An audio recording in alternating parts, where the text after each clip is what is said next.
not lift up? It doesn't, does it? It does. I don't want to break it. It's going to break. Sorry, y'all. Maybe you need man strength to do that. So I don't like equal opportunities. That sounds like hard labor. Morning, people. Happy new week. Happy Monday. It is the 12th of May. Welcome to TDA, the day after your favorite news platform and the home of popular culture as defined by the culture. And as always, you're hosted by the best people, which I am one of them, my own royalty. And they call me E-Man, the pro-black activist, TDA producer and news analyst, melanin jam-packed. That is right. Where is my camera? Sorry. Is it? That one. Yeah, There's that two. one. So which one? But it's not the one on the right, it's the one on the left. Oh, okay, lovely. Yeah. Right there, perfect.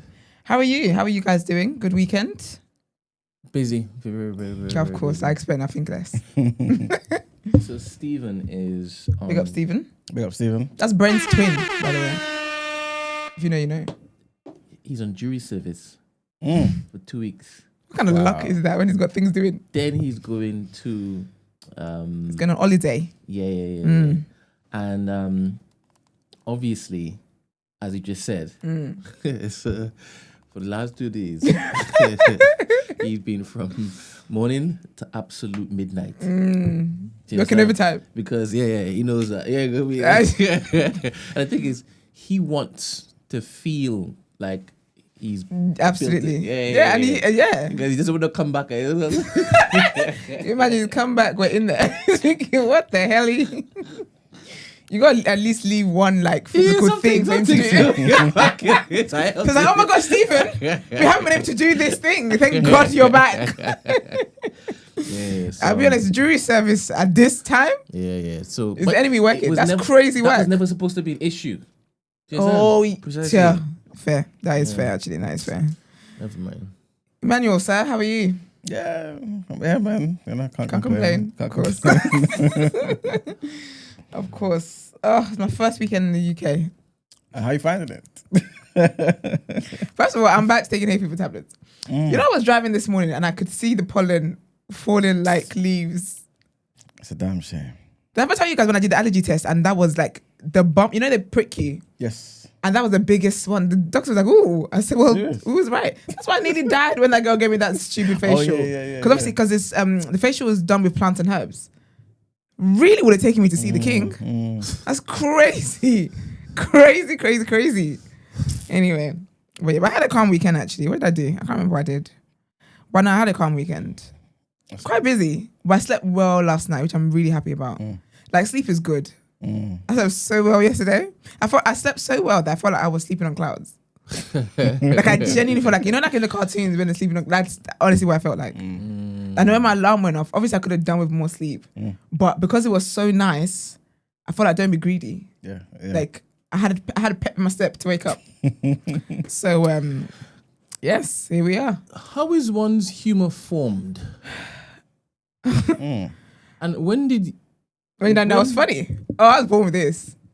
That is crazy how you finished that sentence there. Yeah, because you weren't talking about me. How do you know? I would just say, when do people know that they're funny? Why you just say this? It's me talking about me. It's about me. It's always about me. Don't mind what I'm in. It's about me. All right. So there's a certain age when it's people tell you, right? Yeah, how they they're react funny. to you. But when did you know? That I'm funny. Do you know that you're funny? Sometimes, I mean, now I know. Not a clown when people laugh at you. No, I don't think people laugh at me. I think people laugh. Laughter. Yeah, I think like I bring joy to my interactions with people. I don't know. I think I'll be honest with you. I think only like maybe I say recent, but not like in the last 6 months. Recent could be like last 5 years or like 3 years or something. It's like but I think my realizing that I'm funny comes with my journey of self-awareness. So it's one of the things I've come to be aware is one of my qualities. But in the past, I never would have said that. But I've always made people laugh. But I think there's different factors there. I think the people that you're around, that you're socialized with, I think not necessarily just your background, but I think it's just people. I think it's people you're around because you can be from someone like I think you're funny. I think you're hilarious. But I can imagine when I'm around your whole family. I can imagine there's more of you. Do you get what I mean? I can imagine there's a certain type of banter. So I really think it's the people around you, because I might sit with another Trinidadian family and they're funny as heck. Like there's just nothing going on there. So I really think it's the people around you. Don't you also need to be brave enough, confident enough to even look to open your mouth to say certain things that pop into your head? Yeah, but do you have people that you know are like... So I've got people that are like shy, right? They're not the people that they're not outgoing like that. But then when they contribute to a conversation, it's flipping hilarious. But they still need to be brave enough, confident enough to posit that contribution, right? Yes, but the thing is, they don't know that they're contributing. They're just saying... Well, Like, this is it. they basically have the confidence to just partake in conversation. This is it.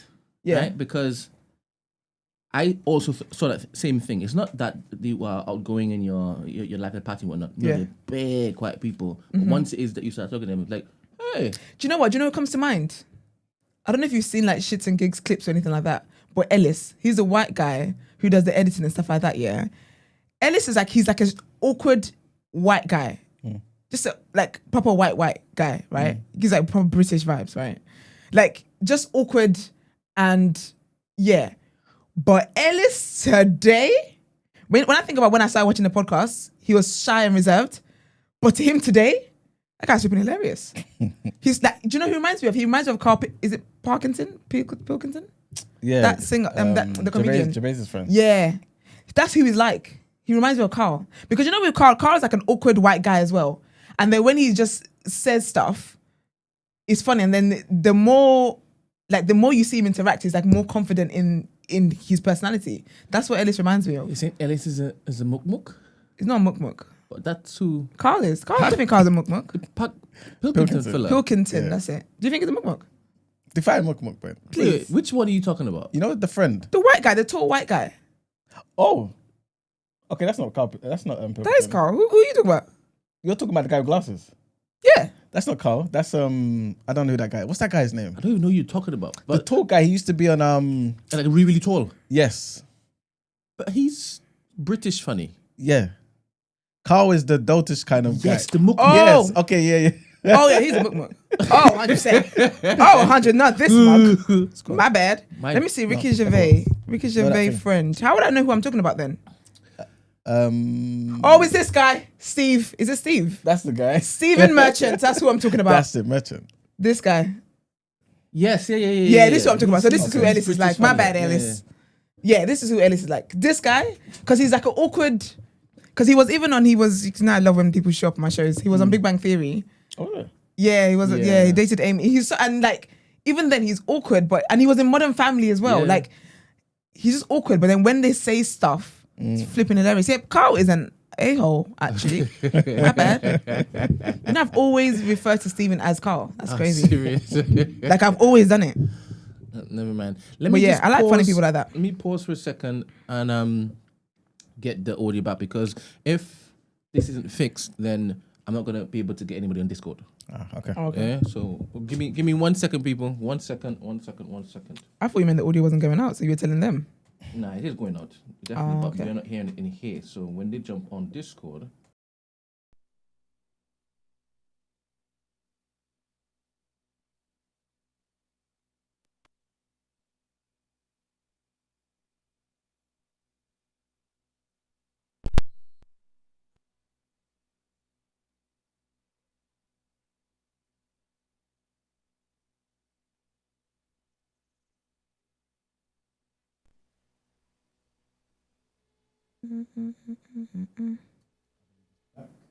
Yeah. All right. Wonderful. All right. Let us kick on, because we got a few dilemmas. We do. Um, Y'all got problems? This whilst is your back, please. 10:30 finish. Thank you very much. Very planted. So like it's an inconvenience. Sure. Of course. All right, let's get into the headlines. You was a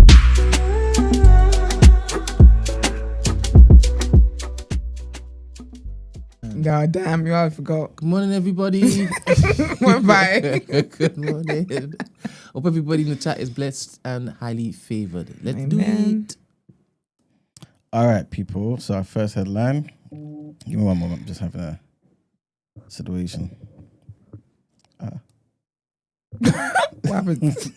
The thing was messing up. Oh no. All right, people. So Hamas, they're back in the news, and they say that they will release Israeli-American hostage Idan Alexander, who is believed to be the last living captive with U.S. nationality in Gaza, as a part of efforts to reach a ceasefire agreement.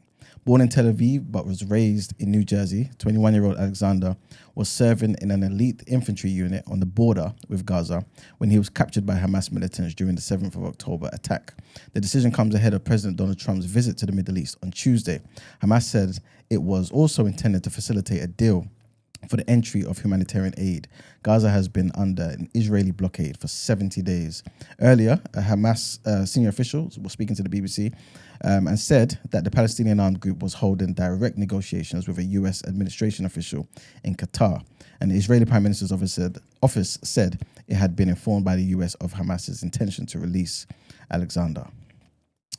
Our next headline, and Keir Starmer has promised to overhaul a broken immigration system with plans to tighten English tests for all visa applicants and their adult dependents among the reforms being considered. Migrants will also have to wait 10 years to apply to settle in the UK instead of automatically gaining settled status after 5 years under these plans. Labour's long-awaited migration rules, to be published on Monday, today, will create a system that is controlled, selective and fair. This is what the Prime Minister said. Shadow Home Secretary Philip said that the idea, Sir Keir Starmer, is tough on immigration is a joke and promised to push Parliament to introduce a cap on migration. Labour has signalled the plan to raise English language requirements across every immigration route into the UK, though have not set out full details. For the first time, adult dependents will be required to show basic language skills to help them integrate, help them find jobs, and also avoid exploitation. And our last headlines, UK employers laid off staff in April at a faster pace than the previous month as a combination of higher employment costs and shockwaves from Donald Trump's tariff war sent boardroom confidence levels plummeting. The Human Resources Association, CIPD, said that employer confidence levels slumped to an all-time low, prompting job cuts and a widespread hiring freeze. The higher national insurance contributions and the rise in the national living wage, which both came into effect in April, and the uncertainty created by the US president's import duties were blamed by employers for ending signs of optimism earlier in the year. The drop in confidence levels was matched by the fall to a record low outside the pandemic in the number of UK employers expecting to increase headcounts in the next 3 months. The Chancellor, Rachel Reeves, will hope that the surveys, which, by the way, were completed before last week's cut in the interest rates by the Bank of England and also before the UK trade agreements with the US and India, will show a rebound in confidence during the summer. And that's it for our headlines. All right. What are you saying? Let's get into it.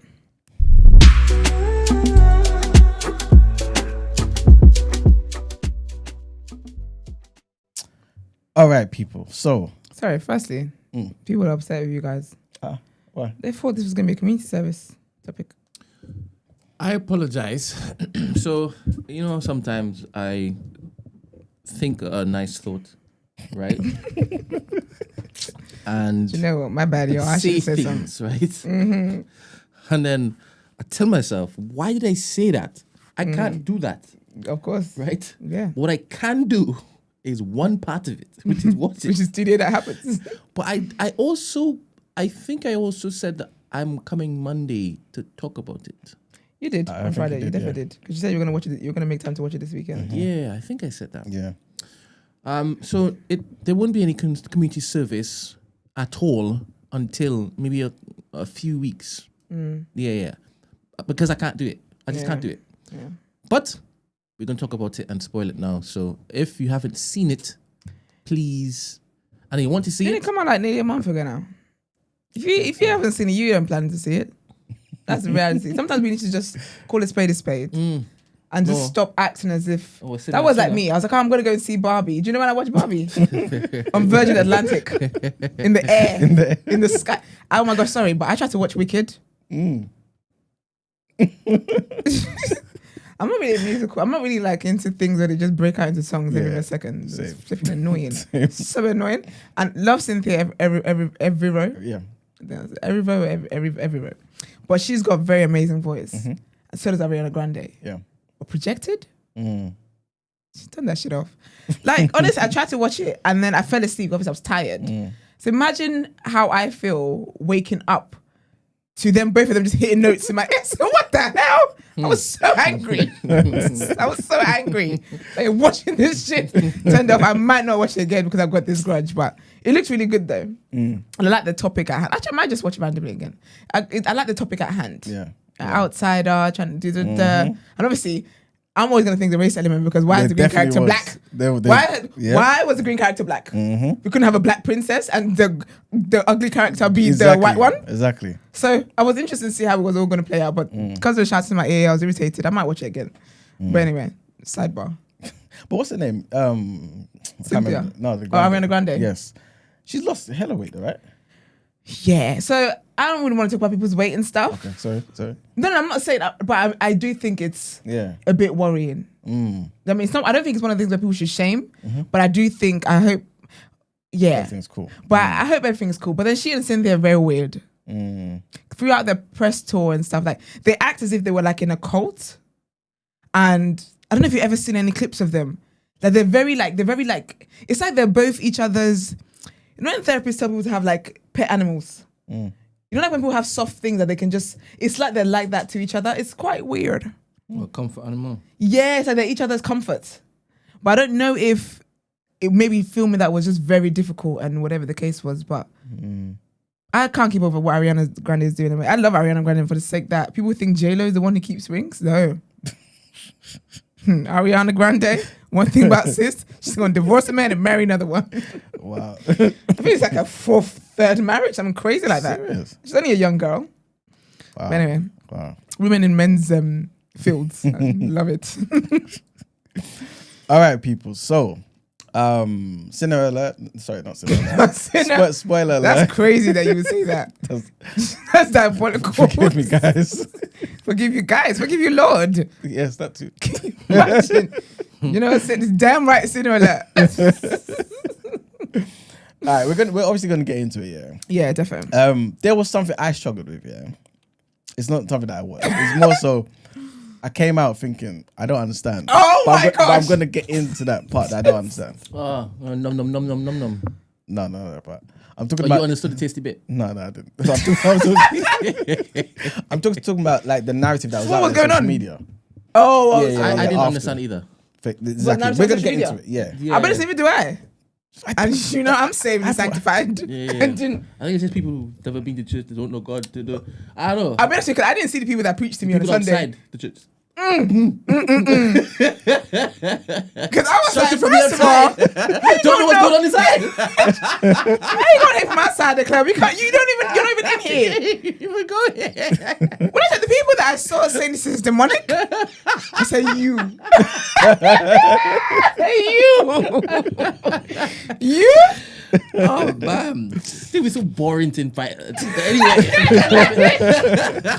That's simple. And I'm sorry, yeah, but Brent's gonna it's called Sinners. God damn it. What's going off? The thing.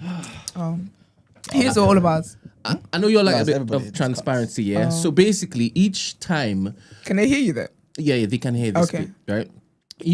Right now, Iman always wears earphones, right? So he can monitor the Sound and that. vocals that we are putting out here, and also when people come on the Discord, he can hear them, right? Now, I also have a speaker in here, so that when you come on Discord, we can also hear you talking, right? But somehow I did an update on my Mac, and it keeps on cutting out, right? The access to vocals that are coming out of the speaker or the headphones keep cutting out, and we need to re-engage it, because if you all do jump on Discord, we won't be able to hear you. So each time I will say pause, I will just do something, and we'll come back, and then we'll continue. So sorry for the interruptions, but I'm about to do it now. 1 second, people.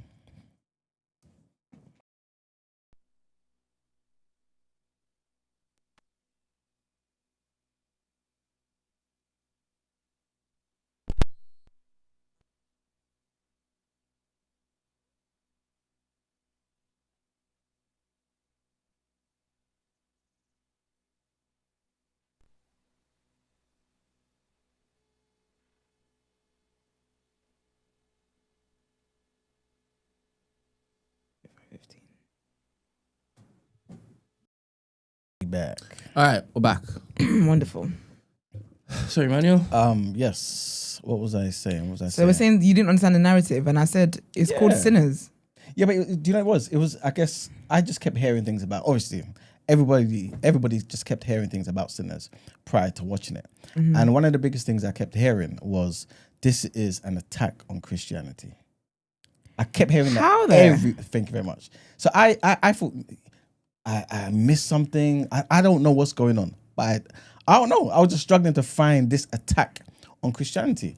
I saw it on random people on social media. I saw it on Chipmunk the other day.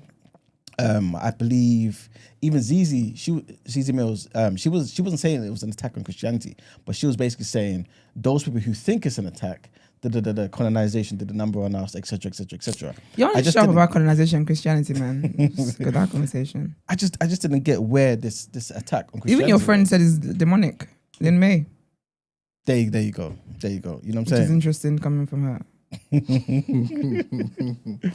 But People with characters of Christ, you know. Coming forward saying something's demonic. That's crazy work. But that was the only thing that I guess when I left I didn't fully understand. I tried in my head to come up with how this was an attack, and the only thing I could come up with, and obviously I don't want to jump the gun here, is basically one of the final scenes where the guy was basically in a situation where he was going to die, right? And he said the Lord's Prayer. And then, Do you know what that made me laugh? The devil said it with him. basically. He said, "Oh, I like that too." Baptize him. Cool, blimey. But then, do you know what it is? I feel like, again, not to jump, but the devil, as in the actual Lucifer, was an angel, was in God's presence. So, like, he quoted it, but even when Jesus was tempted, many times Jesus was tempted, obviously, but the one that we have written in the Bible, we have recorded, he was quoting the Bible to Jesus. That's it. And all of a sudden, I'm going to do it. All them pastors of churches you guys keep going to, and there are devils in suits, in very stupid, unfitted suits, right? They're quoting the Bible to you. Facts. Like, so do you just think that the devil doesn't have access to the Bible? Yeah, this is it. Crazy. So, Black Rob, if it is that you want to make your way to the Discord, that'd be fantastic, please. I wonder if because he's Christian, I wonder if he saw the angle. Well, he's saying go on, bro. Yeah, he's saying that he sees what Emmanuel was saying he couldn't see. So okay, I'm interested. Yeah, so make your way. I want this to be yes, please let us know. Broken down for me. But as you're making your way, guys, what was your overall views on the film, and then we can get into the details. Basically, yeah. I mean, to be fair, I was like a few minutes. I say a few minutes, like maybe like 5 minutes late. Damn, it happened to me too. Do you know what I mean? Like, do you know what I mean? And then so I missed the beginning. So maybe that's why I was confused. But I'll be honest with you, it took me a minute to clock that. What's his name? Not Jonathan Majors. Michael B. Jordan had a twin. Okay. Took me a second. So nice suits. Keeps changing in and out. Then I clocked. Oh, okay. But then I was like, how am I supposed to know the difference between the twins now? Obviously, when what happened to them, as okay, one is a vampire, one is not. But before that, I was like, but I started to get because the girls they were dating were different. One of them was into a white girl. The other one was into Mary. And I think one of them had a chat. One of them, the dad was abusive too. The other one, dad wasn't abusive too. So that's how I started to get the differences. I think overall, I think it was interesting. Again, horror is not my thing. I don't like scary things like that. Like, it's just not my interest. I don't see a need to. It's not an area of my life that I need to feed. I am very intentional about like particularly things of light, positive things and whatever else. That's my vibe. So stuff like that, it is dark. It's not really my vibe. But I thought artistically, it was good. I think artistically it was good. But I think if you're not someone who has experience in the horror realm, you wouldn't know what's going on. So like I didn't have a clue. So the vampire thing, I didn't know that you have to invite vampires in. Then I was told, literally in cinema, by my partner, that you have to invite them, my cinema buddy, you have to invite them in. Do you get what I mean? So yeah, so I feel like, but it was good. I feel like it was an interesting thing. Would I watch it again? No. Did you know that they didn't like garlic either? Yeah, everyone knows that though. And then they shrivel up when the sun comes up. Yeah, everyone knows that. When you speak of holy water on them, we'll go, like I'm melting. Yeah. But then do you know what's so mad though? Because I was like, oh, it's gonna be a long night. Like when I clocked that they were trying to get to the sun. Yeah. I said, oh, this is gonna be the one longest night of your life. But yeah, that's how I feel in general. The Chinese woman that said, she's getting on my nerves. Oh my goodness. I was just about to talk about. I was thinking, sorry.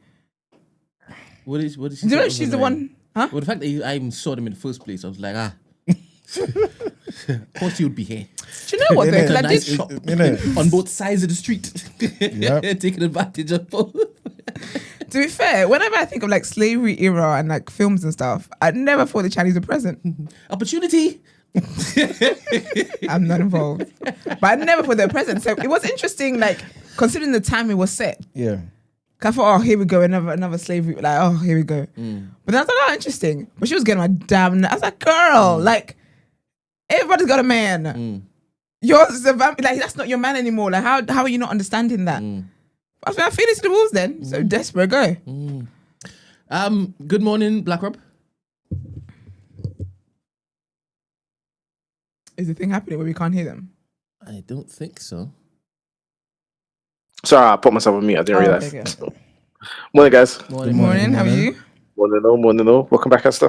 Thank you very much. Did you enjoy the film, Black Rob? Yeah, I thought it was a really good film. Oh, good. Yeah, I thought it was a good film. I thought. All right. So the But- thing that Emmanuel didn't understand. Yes, please, a Yeah, link. Explain. Okay, so the anti-Christian potential agenda. Like at first, I did come out thinking that it was anti-Christian. There was a bit of anti-Christian agenda, and where I saw that was how obviously there was a lot of Christian themes in it, but there was also a lot of African spirituality, voodoo stuff in it as well. And there was a direct correlation with. Okay, first of all, with vampires, we know that garlic, silver, stake to the heart, holy water, all these things like, and then sunlight obviously affects them. And we saw all these things being actively used apart from holy water. All those things actually worked against the vampire, but we never saw holy water used against it. So we don't know whether holy water does or doesn't work in that world, but we never saw that used. But we saw all the other things used, and it worked against the vampire. That's one. And where would they have found holy water from in that particular ban? Okay, there you go. So I thought do you know what I thought when they were doing the Lord's Prayer in the lake? I thought that was going to be that would have been a great opportunity for him to the vampire to combust, because I've been like, oh, he said the Lord's Prayer, he turned the lake into quote unquote holy water by saying the Lord's Prayer because he's a pastor's son. But I don't know. I thought they could have done like a little, but that was just me being like And my out of creative all thing. the vampire stories that you've seen whilst you've been an adult, right? Have you ever seen water turning into holy water once it is that you're in it? No, but that's creative license. This is just me. Okay. I don't know, like that's me saying creative license. I've seen people, or normally you have like a priest or a pastor pray over water and then they throw it over the. Do you know what I mean? That's how it becomes holy water. What prayer is Like, it normally? Is it the Lord's Prayer? okay, yo, I'm gonna plead the fifth. I'm not even sure, which prayer it is. Yeah. Do you know? No, I don't. I think it's all bollocks anyway. Yeah. So do I. There's no vampires, but I'm saying like in the world of like TV and film, typically like in movies, when they do have holy water, even the exorcisms in like vampire films, like you get a priest come in with a cross and then they'll do a prayer over the water and then they'll throw over the vampire. Do you know what I'm saying? Just to show that water is holy. Do you know what I mean? So you just said that there are no vampires just now. In the real world. Yeah. So right from the I don't think they are. That's fine. Right. So right from the onset, But that's not what. you believe that there are no vampires whatsoever, right? So right from the onset, this is just all bloody fiction, yes? Yeah. All right. So Okay. to introduce any sort of other aspect of the story, given that it's flipping fiction, why would you then entertain anybody saying it's anti-Christian? That doesn't add or take away from my point to say that this story is fiction. So I don't know, but I don't see the correlation. I said that there was anti-Christian agenda because like there's those two spiritualities that were had big presence in this: Christianity and African spirituality, voodoos. And What was the first one you got introduced to? Christianity. No. No, because the first scene was a flashback. Yes, it was. Yes. You're right. The first. What's the second one? The African spirituality, voodoo stuff. Not really. Okay, go on. What was it? The American Indians. Okay, yes, that's true. That's very true. But I wouldn't say that there was like they that's a culture rather. They didn't really outwardly express what their spiritual alignment was. They were just like, So they could have been African spiritualists or Christians, basically. for all we know, because in the storyline they didn't specifically align you with what their spiritual alignment was. Well, in my head, I did the calculations, and I thought they were bringing their culture and their faith into the mix just by seeing them. What is their culture and their faith then in that film? The American, the Native American. Yeah, Native American like spiritual stuff. What is it? No. Because they didn't show it. Exactly, because they didn't tell you in the film. Yeah, but that's what we would assume. But it's implied. Yeah, that's right. Yeah, we can imply it. Yes, we can imply it, but I'm going off of what they show. It's not what they But yeah, they did show it. They didn't show it. What was it? You said you didn't know. To be honest, when I got introduced to that beautiful, beautiful wife of his, right? Of Storms, not Storm. What's his name? Smoke. Smoke. When I got introduced, The one in blue. Yeah, the beautiful, beautiful wife of his, right? When I got introduced to her, yeah. For me, as soon as I saw her, I'm thinking, African spiritualist. Mm-hmm. I didn't have to see anything. I didn't have to see the mojo. I didn't have to see the sprinkling of the thing to little children. I just thought, That's good for you, but the general public don't need I'm talking stuff about in my their experience, face. bro. And I wanted to find out if you made the connections when you saw those Native Americans. I did, but I did make assumptions about what their alignment was, but that's just based off of knowing what their like, you know, the stuff that you know outside of the movie. So you know stuff about what they because they're very much about the earth and the, you know, all that type of stuff, innit? Like, yes. so yes. But they didn't outwardly say and that, even that what was they were wearing. That okay, I'll grant you that. I'll grant you that for the sake of, but even though they didn't say it, but yes, let's say that. I brought a lot of foreknowledge to this particular movie, and I guess also everybody else brought their foreknowledge to the movie. Some of their foreknowledge was mistaken, and some of their foreknowledge was on point. Cool, and that's why I wanted to know if it is that you brought your foreknowledge. No, I'm not saying I disagree with you, because I know a little bit about what the Native Americans believed in terms of spirituality, but I'm saying that within the context of the film that wasn't really addressed. But let's say we brought the full knowledge and we made those assumptions. Those assumptions are fair in coming to a conclusion. Fine. Okay, what was the point you're making about? Okay, that was the second spirituality you brought in. So I thought it was cool for Ryan to even introduce them anyway, and they were the kind of first people who were chasing this particular evil, right? Yeah. And you mentioned there were two in your mind spiritual practices, but the fact that even at the before, forefront, yeah. Okay, cool. Sorry. Yeah. So okay, continue. So even before we kind of saw this evil, we saw that another spiritual practice and a faith and a culture was also seeing it as evil and looking to basically kill it. Mm-hmm. Yeah. And that isn't lost on me. Okay, cool. Yeah. Sorry. Any other anti-Christian themes that you saw?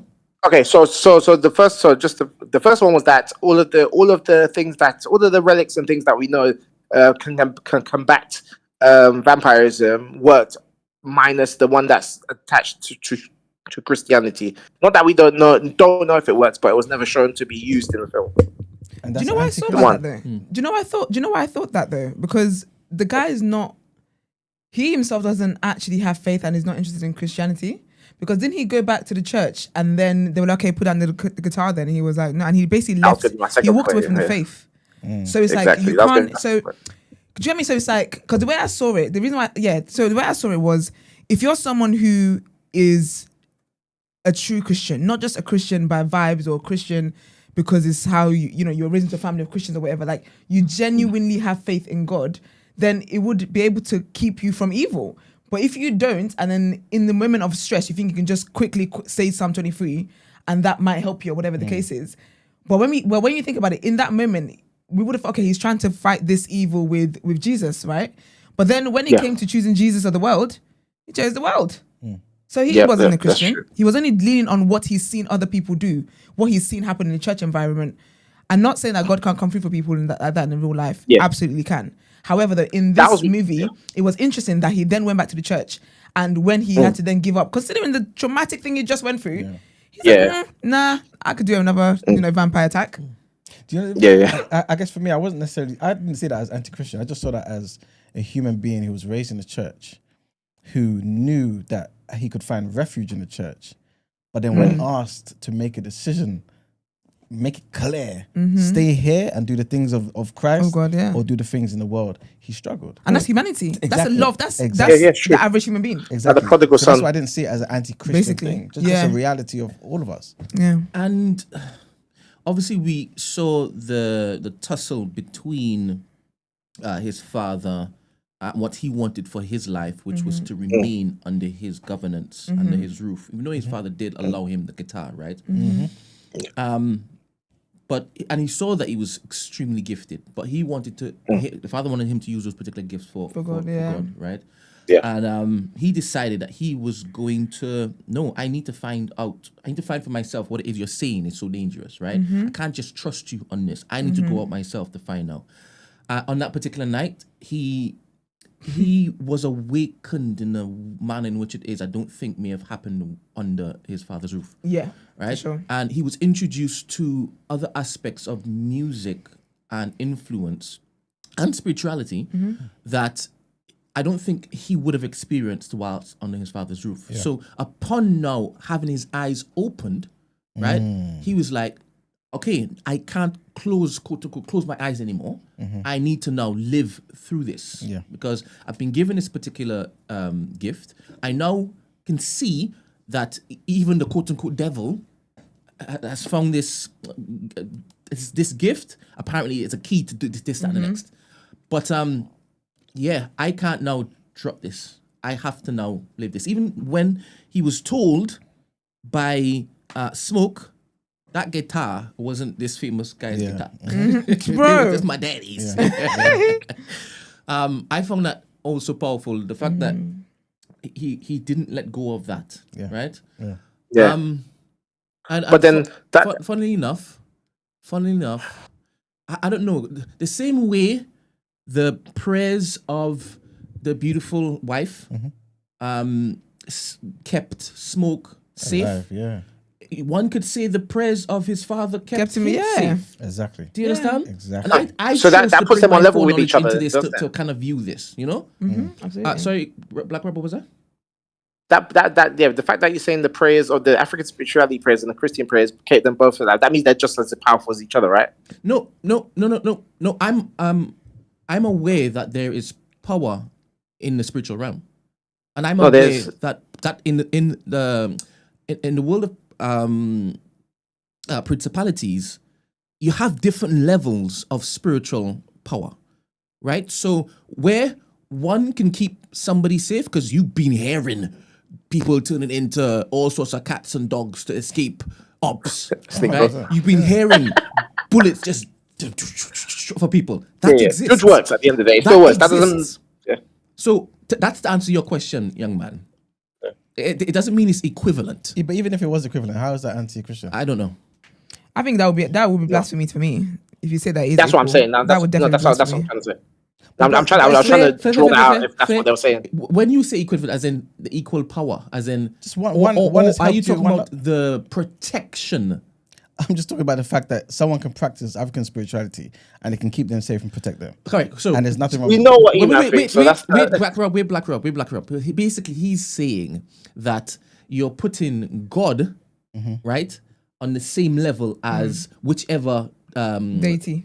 demon Yeah. or deity or fallen angel has basically given human beings that power. So Yeah, but that's in that because sense, you're putting God on the same platform as them. And that's why I think it's blasphemy. Answer that question. And I think he sees it that way because he's a Christian. You know what I'm saying? But the reality is in life, there's some people who practice African spirituality and are thriving and doing amazing things and get protection, seek protection, get protection. Do you know what I'm saying? And get liberation. And me ask a follow-up Christianity question. didn't do that for Let me ask a them. follow-up For question. and Let me there's ask- some. let me ask a And for follow-up others, question. Let me ask a follow-up it's question. You're now engaged, which is good. Do you think that any sort of spiritual guide, fallen angel, any sort of spiritual deity is more powerful than God?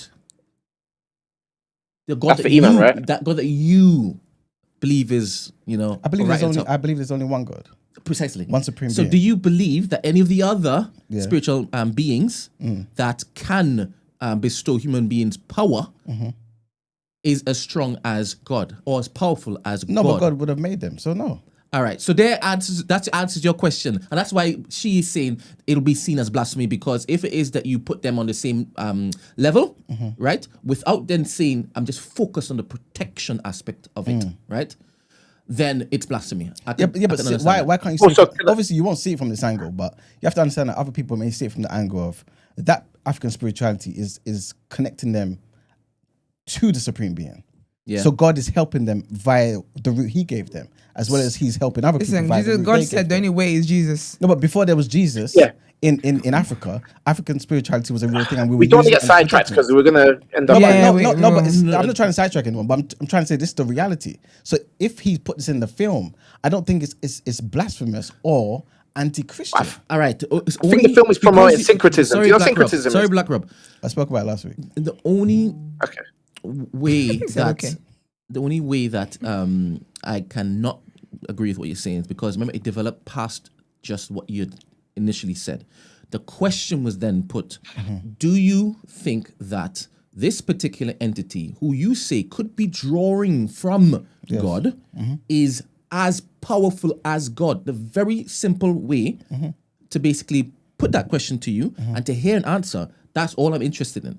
If you're not, if you are saying that yes, they're equal, then that's where the quote unquote blasphemy comes in, and you can use any other word because blasphemy probably in your mind is just a Christian, No. All right, cool. So all across the board, Yeah. right. The Native Americans would call it blasphemy. The African spirituals would call it blasphemy. Is that they see there's a hierarchy in the spiritual realm. Yes. So it's not weird to hear that part. Oh no, this what as in what Black Rob saying? The blasphemy part of it. No, the I anti-Christian part understand of it, but I guess for me in my brain, I don't see this as anti-Christian thing. It's almost like it's no one's even thinking about you sort of thing. It's just a thing. Do you get what I'm saying? I had 2 more points to argue the case that was anti-Christian. Yeah, go on. So one of them was kind of what Esther said, but I just wanted to add a little bit more to it. So that, do you know at the end where he's like, "Don't put the guitar down, put the guitar down." It was basically it's like a play on the prodigal son story where he goes out, sees the world, enjoys the hedonism of the world, comes back. But then in the prodigal son, he comes back and he sees the error of his ways and he rejoins his father. But then in this one, instead he can't let go of what the world has shown him and he uses his gift. But the difference is that it's like the prodigal son with an alternative ending and then it obviously goes to the future and it shows that he got everything that he wanted out of that life, which was he's a famous jazz or blues person. He's 90 years old or whatever, and he's lived out his life. So it's like, so that it promotes the fact that he didn't take the quote unquote righteous path, but then he got everything he wanted on the earthly plane anyway. So what's wrong with him taking that path? Do you know what I'm saying? And do you know how like in biblically it says that for the devil to win, you don't necessarily need to do it's not like a thing of if you follow Christ or you follow the devil. Sometimes as long as you steer away from Christ, the devil's like, you don't have to follow me, but just do what you want as long as you don't follow Christ. So it's like a win it's like the prodigal son, but with like do you know like you have the alternate ending where you have the good ending and the bad ending. So this is a bad ending in terms from a biblical perspective, but like a good ending, I guess, worldly, because you got everything you wanted out of life, out of the earthly life. Do you know what I mean? So that's one way how to see that, because he didn't follow the quote unquote righteous Christian path, but he got what he wanted. So it's a good ending for most people. It depends on how you look at life. Do you know what I'm saying? Meet me at the crossroads. I might be stupid. How many times do you hear about people selling their soul and getting riches because of it? All the time. Damn time. So I'm just seeing that playing out. Yeah, exactly. But it all depends on your worldview, as I said. So if you think that as I said, where me and Eman differs, because I remember we had a discussion before about he says I want my reparations now. I want it here on earth. I remember Eman said something like that when we were having our religious bit, and I was like, that's I think that's where our operating systems are different. Where it's like, if you want it right here, right now, before you die, then the way you live your life is going to be different to someone that says, "Yo, I'm gonna get it later." Do you know what I mean? Reward is in heaven. Yeah. Exactly. So we can look at that. Two people can, if you have one operating system that's my reward in heaven, and you have one operating system, I need my reward before I die, then that ending looks like a win if you think like B, but it's a loss if you think like A. Do you get what I'm saying? I get what you're saying, but I think that's why I didn't see it as blasphemy though, because it's not like he's won in the eyes of the world because he got the fame or whatever that he wanted.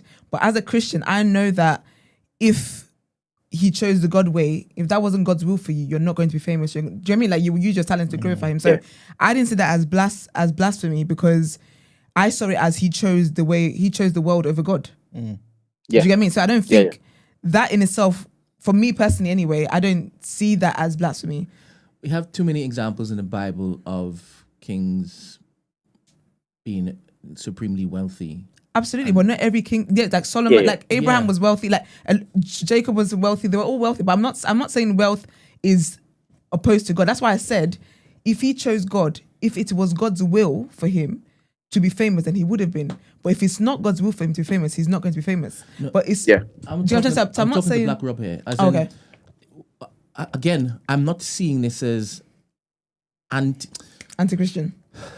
In the same way you've just plucked this particular story from the Bible, where God has said, yes, you can chase riches outside of me, but that isn't going to be fulfilling at all. You can get as much wealth as you want, but what is your peace saying, right? What's your happiness saying? That doesn't bring you joy. The love of money is not bringing you joy, right? And we don't see anything other than him having fame. Yeah. But you live in this particular reality, Black Rob, where is it you know full well that there are many people who have fame right now, but they're absolutely miserable.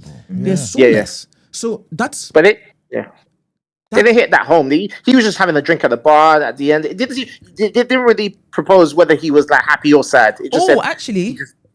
So to add to that, because Starcrow just said that he wakes up paralyzed every week. He's tormented. That's true.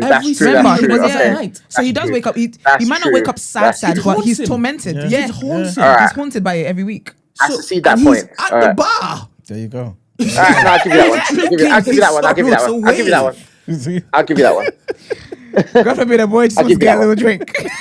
In doing this piecemeal thing about his story, it's his story. It's Ryan Coogler's bloody story. I will tell it the way I want to tell it. Absolutely. Do you understand? I can't look to deprive a man from telling his story in whichever way he wants. Even if he wants to basically portray Christ. He's not a Christian. And you know, that's another thing for me though, when I watch things, is that if it's not someone that's like for me, basically, I don't expect people who are not Christians to understand Christian things. Do you know what I mean? It just doesn't. So I can't. This is why I can be offended by something. I can think that's blasphemy, but that person who's saying whatever they're saying, like I hate when people use Jesus as a swear word. Like I hate people just saying. I hate it. Like it makes me so angry. But the thing is, that's because I consider that blasphemous, and it's offensive. I find it very offensive. But the person that's doing it wouldn't see that because they don't know God in the sovereignty that I know God, and they don't hold God in the position that I know God. So yes, it's annoying. I'm angry about, but I can't actually change that in that person's life, because even if I explain to them why no, God is sovereign, you can't do that, you can't do it, you got to revere him and blah blah, they will not understand because they don't have that. That's not their story. Do you get what I'm trying to say? Yes. So that's what I can't. I didn't think it was. I think the Christian rhetoric was. I didn't quite understand it, but I think. Like we said in the beginning as well, some of the people that were saying that just I'm shafi. It's crazy. Yeah, no, but I agree. What I want to differentiate myself is that do you know there's certain people that like by saying it was anti-Christian, they went on a tirade as to don't watch it. I wasn't like that. I watched it. I enjoyed it. But I was like, it was me just like it's like almost like a English. Do you know when you look at themes in a story when you write an essay? I was I broke it down, but I wasn't offended or like I was just like, oh yeah, I can see how some people see that. But also I actually saw the other side of it because someone said something to me where actually, if you look at it, I'm going to give you one position that actually goes opposite to what I said. Where do you know I was saying that how everything worked apart from like the Christian relics for against the vampire, but then he said the Lord's Prayer in the water, and then someone told me that but after he said the Lord's Prayer, the sun rose, and then Exactly. the and you could say, do you know that sunrise? The sun rose, Jesus. Do you know what I mean, like that? So the sun rose, and then he burst into flames. You can use that as an anagram for that. Oh, God came in the final quarter to save him, kind of thing. You can Yeah. look at it like that as well. So it could be looked at as actually God did come save him, but the way people get saved from a biblical sense isn't always like in your face. It could be like it could be more latent. Like if something happens to you and you need God to come through, angel ain't gonna come down and come. It might come through another person or through. Do you know what I mean? But you know what you just said as well makes me even think as well that the fact that he didn't die, he was saved. The fact that he actually didn't he didn't become a vampire, he was saved. And then also when we see him when we see him in the church, like that's what God gives us. He gives us grace. Until you then say that, you know what, I don't care how much grace you give me, I don't want it. I don't want you, I don't want to serve you, kind of thing. And he was given grace to live. He was given grace to return back to where God was calling him. And I do believe that God was he was being called. But then again, he rejected it, which is how God works. God gives us grace, God calls us, but God is not going to force you to accept him. Do you get what I mean? So one could have easily have perceived the film, him leaving the father and his warnings, and spending the night with absolute hell around him, as a warning to listen to the father. That's how I was shocked when he Why did that guitar do down. you see it that way? But this is what I'm trying to say. This is why I see it as a, and this is not a shot to Black Rob, as just arrogance, that you think this man's thinking, I'm going to put in some anti-Christian propaganda here. That sometimes no one's thinking about you. Do you get what I'm saying? And it's like nothing. And like you said, and this came to me when you just said, when you emphasized the father, he came back to what? To the father. Christians are main characters for sure. You know what I'm saying? Christians are main characters. But the thing is, it doesn't have to be malicious intent for there to be a theme, and that's what I'm saying. I'm saying that you can make the argument that it is anti-Christian. You can make the argument that you can even make the argument that it's pro-Christian, based on some of the stuff we just discussed. Now, what I'm saying is that it's kind of obtuse to say that I didn't see any anti-Christian things. That means that you're actively shutting your eyes to the stuff that is, because I'm open enough to you are, because like when you gave me the arguments, and even Brent and he gave some arguments pro-Christian, I was like, right, I didn't even see that side. You're right. Maybe I've had my blinders on to some of it a little bit, and there are some things that you can actually look at it in one way and say, no, this is actually pro-Christian, and there's also stuff that you can say, no, this is anti. You can see both, and you can see both. But if you can't see one, then maybe you're actively not trying to see that, even if it's being spelled out to you, because you spelled some out to me, and I just went, yeah, that's true. That's because that is very clear, and you should have seen it. The anti-Christian thing to me. Sorry, I'm seeing this as a trial right now, right? And we are on one side and saying, I'm not seeing it, hear my arguments, and he's on the other side saying, so far, 100% you haven't convinced me that it's anti-Christian. At all. So I don't know what you're saying. I'm hearing what you're saying because I understand English, right? But each point that you're making, I'm saying, huh? Boom, boom, boom, boom, boom, boom, boom. So, my friend, I'm puzzled. I'm befuddled. I told you about syncretism as well. I said it was promoting syncretism. I don't know why you did that. Befuddled. I said, Even Black Rob, where's the syncretism in this? Where's what? The syncretism. Okay, first of all, explain what that means, please. Yeah, because I think Yeah, it's go on, Black Rob. Let me hear you explain. Is it meshing all such of African these dad. particular yeah, beliefs it's into one? what Iman does. Gumbo religions. Where you try. Cool, but where you make a gumbo part of all the so where religions. is this in the thing, my friend? yeah, where was the No, adoption of all of that? No, so when it's basically saying that you can put different religions on par with each other, and it's like, do you know when they say, oh, you can take that path, you can take that path, it doesn't matter. They all kind of work together. They all lead to the same thing. Do you know what I mean? And that's anti-Christian? Is that in? Yes. Is that in the scene where the mojo protected him? Yeah. And where the vampire couldn't bite him whilst he had the mojo on? Yep. I don't even know what to say. So I don't know if that is what you're saying Emmanuel is. Because Emmanuel's saying that he's accepting everything. But in that particular scene, it just shows that the power that was in that particular medallion was staving off the attack from that particular enemy. But how is that how Emmanuel lives his life? And also, how is that anti-Christian? Were you making the point that it was anti-Christian, or was it? Yeah. It was Syncretism. syncretism. Syncretism. Firstly, that's not syncretism. But secondly, that's not. How is that anti-Christian though. Is that the point you were making, that it was anti-Christian? I was saying that it was syncretism syncretism. is, well, obviously syncretism is anti-Christian. It's Syncretism is anti-Islam. anti-Christian. It's anti Judaism. It's Yeah. anti. Any religion that claims to be monotheistic and claims to be the only path, syncretism is a affront to that religion. So you now just come to insulting manner as opposed to talking about the film now. No. Because No, I'm not seeing the just going- syncretism I'm in just- that I'm not in. particular show. I'm just trying to say that how syncretism is anti-Christian, and it was promoted syncretism by showing that African spirituality. Well, you said it wasn't on par, but I think it was trying to say that it was on par with Christianity.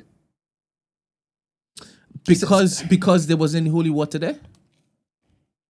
No, not because there was only holy water there. It's because it front and center showed you how the relics worked, the necklace worked, all that stuff worked, like with against the vampires. So sorry, question. The steak and heart, the garlic, the sun. What element of faith? Which faith-based practice is that from? I didn't mention those. I mentioned Because those are the things that worked, right? The thing that protected the necklace. the man was the necklace, right? Yeah. So the thing that killed the vampire had nothing to do with African spirituality, right? No, that's just vampire lore. That's just like movie stuff. Where did it come from? I don't know. You tell me. Fiction, bro. What? It's just made Exactly. up. It's just made up. So the point you are making is not hitting me. I'm not understanding it. But I did that. That was the point I made, though. I didn't say I said the necklace. That was part of African spirituality. The steak and heart and all that stuff is all just vampire lore. If somebody subscribes to that vampire law, is what don't you understand? What don't you understand? I don't understand how you're making a claim of syncretism. Yeah. Is it syncretism? Yeah. I'm not understand how you're making a claim of syncretism by using the pendant or the thing around his neck. It's because it's not. I still don't even know what syncretism is. Syncretism, basically, you see it in Brazil. You see it in Santeria, Candomblé, right? And what they were doing is they were practicing African spirituality, but under the guise of something else. So you would have, for example, them practicing African spirituality, but substituting some of the Orisha for certain saints. So that when they're seen, I guess, worshipping or whatever they're doing, it doesn't look like they're doing something that they're not doing. Exactly. Oh, okay. But what happened was obviously the two ideas became so interlinked that today they still do the same thing. Do you get what I'm saying? So it's not a case of we did it for now and now that we're free, we're separating. It's just part it becomes of one and the same. They're you just know what I'm saying? Yeah. So it's not a case of so this so-called mojo, whatever it is, there's no syncretism there. It's nothing to do with anything. You're but then I still go back. That. I would go back to the fact that I'm saying that the necklace worked, but then we have to do a little bit. We have to almost take 2-3 degrees of separation to like the whole thing of the sun coming up and then the vampire combusting. That is a bit of artistic license. We can say that that's Christianity, but that it was very explicit when the African spirituality worked, and when the Christian stuff, we almost have to kind of take artistic license and make a bit more couple leaps to see if that was what was trying to be intended with those things. Do you know what I'm saying? I just don't see why you can't see it as, for some people, some of these things work. So, for example, for me, this works. For Brent, this works. For Esther, this works. Why does what works for me mean it's anti-Brent, anti-Christian? Why is what works for Esther anti-me and anti-Brent? I just don't understand. I understand what you're trying to say. Say that again. So basically what I'm trying to say is just because African spirituality worked, maybe in the first half of the movie, for example, I'm just saying anything here, right? Why does that mean that's anti-Christian? And when the Christian thing works for this particular person, why does that mean that's anti-African spirituality? Why can't both of them work? Because in reality, that's what's happened. And it's happening. I'm saying each to his own. I'm not trying to convince you. Is it that you didn't have a Christian in the band that practice whatever they knew to practice to then stave off the devil? I'm saying when you're explicit with one and you're more tacit with the other. So there's very explicit when you saw her mixing the potions in the thing and all that stuff like that. It was very explicit when that stuff was being in use and when it was working. When the quote unquote Christian stuff was more, but maybe by nature that's how it's supposed to be, in it. Like, so that's why I'm saying that there might be the argument for yourself that it might be pro-Christian, because every time quote unquote like the Christian stuff was happening, it was more. But it's also was it also anti-African spiritualist when she wasn't able to save her? Thank you very much. This is exactly what I was about to say, Brent. Well, that was off scene. I don't know. Do you know what I mean? That was what? Yeah. It happened in the film. That was a prequel. That happened before the film. Wait, what scene? Off scene. Off scene. You know where the baby could have saved the child. Yeah. Oh. Exactly. Sorry. Exactly what? It's coffee. Somebody else. Sorry, guys. Yeah, no, I was agreeing with what. Sorry, morning, Kofi. Morning, Ed, and good morning, Christy. Good morning, guys. Morning. Oh, it's morning Vietnam. The other day I said Houston. You could make up whatever you want. You clearly let me. It's crazy. Speak to us, people. Yeah, so apologies. Yeah, so I was kind of agreeing with Brent and the E-Man here. I didn't get an anti-Christian message at all. I didn't really get any like super pro-Christian, but if there was a theme, it'd be more leaning towards pro-Christian. Because if I look at it like this, the first scene, well, one of the first scenes really, the boy goes back to the church and the father says, if you go looking for the devil, you'll find him. And he goes on. He doesn't listen. He goes and looks, goes to the jukebox. He finds the devil. That's what happens. The African spirituality themes, if anything, I think the film slightly rejects that notion.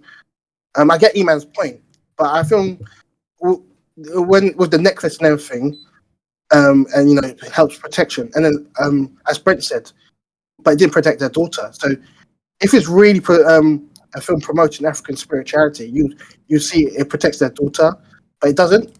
It doesn't protect her because she dies. It doesn't even really protect, I think, Stack, because he dies eventually at the end. The only person that survives that film, he dies when he takes off the necklace. Pardon? He died because he took off the necklace right before he shot them guys. Regardless, he still dies. Yeah, but he took off the necklace, so he still dies. The only person that survives that film. It's the son. Yeah, but your whole idea was that the necklace protects. He took off the necklace, shot people, and dies like 2 minutes later. So yeah, okay, but still, African spirituality takes on the necklace, whatever.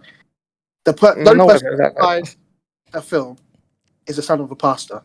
And you say that he used the Lord's Prayer, but it didn't really work. Blah blah. He used the Lord's Prayer. They recite it as well. They still die. So if you wanted to produce a theme, I'd lean more to the pro-Christian theme than the anti-Christian theme, in my personality, for my reasons. I didn't get an anti-Christian feel for this film at all. And I listened to Three Shots of Tequila. Marvin made a couple good points about them. All the other people who went and died were searching for money and again going to the devil's hotspot, and they all eventually die. So I wouldn't go with the anti-Christian message whatsoever. And yeah, that's just my 2 cents on it. As I'm saying, there's the argument to be made that I can understand the stance of why some people can see as anti-Christian, but I can also see the other stance because there's a strong case that it could be pro-Christian based on the stuff that you said, but completely not acknowledging that there are some stuff in there that can be aligned with anti-Christian. Each his own. But I'm saying that I can see both sides. You can only see one side. I can see both sides. I think the reason as to why is I'm pushing back on that is because once you said that, it becomes a thing, and then you see Ryan Coogler as somebody who's looking to tear down Christian ideals and whatnot. And I don't think he's set out to do that, right? That's why I'm pushing back on it, right? I don't think that either. I don't think he's set out to do that either. Just because I can see, but yeah, there's some Christians that are taking that extra step and going, boycott the film. I'm not that. I'm saying that I can see both themes. That doesn't change how I feel about the film. I think the film's good. You can acknowledge both things without going that step further and going on a hate campaign, because I thought it was a good film. And So I think what you're doing is that you're making that leap, saying, because I'm saying that I see anti-Christian games, that there's some zealots out there that are going a bit ham with it and almost trying to like get the pitchforks out, and that's not what it is. I'm just saying I can see the themes. and it's So it's a good film. also caused a divide amongst the black community because Everything of this causes a particular divide. thing. And during this particular release, right, I think a couple of stupid people were mentioning how much it made on the weekend it dropped. Do you understand? So it was that that nastiness going on parallel to this feat. Because I didn't know that on that night in that barn, I was going to see that beautiful scene, right? That scene was cinematic masterpiece. The music part. Cinematic masterpiece. That's so I funny. have never seen that before. And I've watched a lot of movies. I've watched a lot of TV. That was a great for you scene to still. be able to still ginger me with something new and it done so wonderfully. And all these particular cultural eras, right, would just merge into one in harmony, right? Like there was something for everybody there. Yeah. There was something for every single black person there. And I thought that was so beautiful. The fact that he had included so many different themes in this. Religious, social class, all of these seems like I'm just showing you something that could have happened. Yeah. Right? And I've seen so many possibilities from a director's mind, a writer's mind, a producer's mind before. I've never seen this done like this before. I've never. If you'd asked me what could be the best way to incorporate a whole set of beliefs from the black community that is so divided, I don't think I would have ever come up with that. So in seeing that and it being done so well, because even the mixing of that would have been crazy, right? Not just the actual audio aspect of it, but to be captured on film in that particular manner. Oof, I loved it. I loved it. So when I'm hearing this is anti-Christian, 100%, there'll be many people who will not go and see that because of this perceived, this perceived claim. And that's why I'm pushing back on it, Robert. I'm pushing back on it not just because I don't agree with what you're saying, but it also it serves to divide further. Yeah. And I don't think it should. I don't think it should. On that note, Brent, there's a clip in the doc that I wanted to play. And Is it from the movie? No. Someone say Sean came in the Monday morning. And this is Lecrae talking, because obviously Black was trying to show anti-Christian stuff. Lecrae similarly did the same thing. Obviously, he faced some backlash. Yeah, some of your threads, you said you admire the film's visual creativity, but you have issues with the anti-Christian propaganda. Can you elaborate on that? Yeah, man. I want to. So first and foremost, I don't want nobody to get it misconstrued or twisted. It is a phenomenal movie. I saw it twice. I think you got to take your hat off to Ryan Coogler. You got to take your hat off to Michael B. Jordan. The doors is opening for black creatives in filmmaking. Phenomenal. The thing that I was mentioning specifically for Christians is that oftentimes Christianity and colonization get married together unnecessarily. And I think this film depicts the Christian faith as a colonized white man's religion that is oppressive. Now, did white people use Christianity to oppress black folks and other minorities in history? Absolutely. But just because it was used as a tool of oppression does not discount its relevance, its power, its potency. It's also something that was created in the Eastern world. It didn't start in Europe. It started in ancient Israel, in the ancient Near East. It went to Ethiopia. It was in Africa before it was in Europe. So that's just some of the stuff I was like, yo, man, I know us as black people, especially the conscious community, got a lot of issues with Christianity because of that. And it popped up in the movie. You know, there was lines where it was like, blues came from us, unlike that religion that was forced on us. And I'm like, that's not true. There was a forcing of religion, but we had it before they came and forced it on us. And so that's the stuff that I was just like, yo, man, I just want there to be more clarity as it pertains to that. In all actuality, for me, from my perspective, it's the Bible is, everybody has their own interpretation of it, right? And we, as we know, Southern Baptists, Christians, all of the different iterations of the Bible, we interpret it different. I think they just was taught it was a period piece, right? And I get what you could say. It's a period piece, and we were getting a peek into that world. Yeah. And at that time, it was used to control in certain towns, and small towns use religion to really grab hold of culture, right? So I think it was just us taking a peek inside of it. But I can understand where it makes it a little bit upset. But we were just taking a peek into a time period. Yeah. So this is somebody else trying to make it anti-Christian as well. What do you think about his point? I didn't think we still have Christy and Ed on the. Yeah. We've heard a lot of Black Rob. Pardon me. Christy and Ed. Christy and Ed. Good morning, guys. he was first. I won't say Christy. Cool, Bill, was first. Let's speak. Morning, Ed. How are you? I'm good. Christy was here before me. I'll let her What a speak. gentleman. Christy? Hey, girl. What'd you say? Hey, girl. So annoying. Maybe Christy's a bit busy. Going once. I'm joking. All right. Maybe Christy's. Yeah, I think she's. Probably, Ed, you want to chime in? Stage is yours. All right, stage is mine then. Yeah. All right. So to say I disagree with Black Rob would be an understatement. I definitely disagree in terms of it being anti.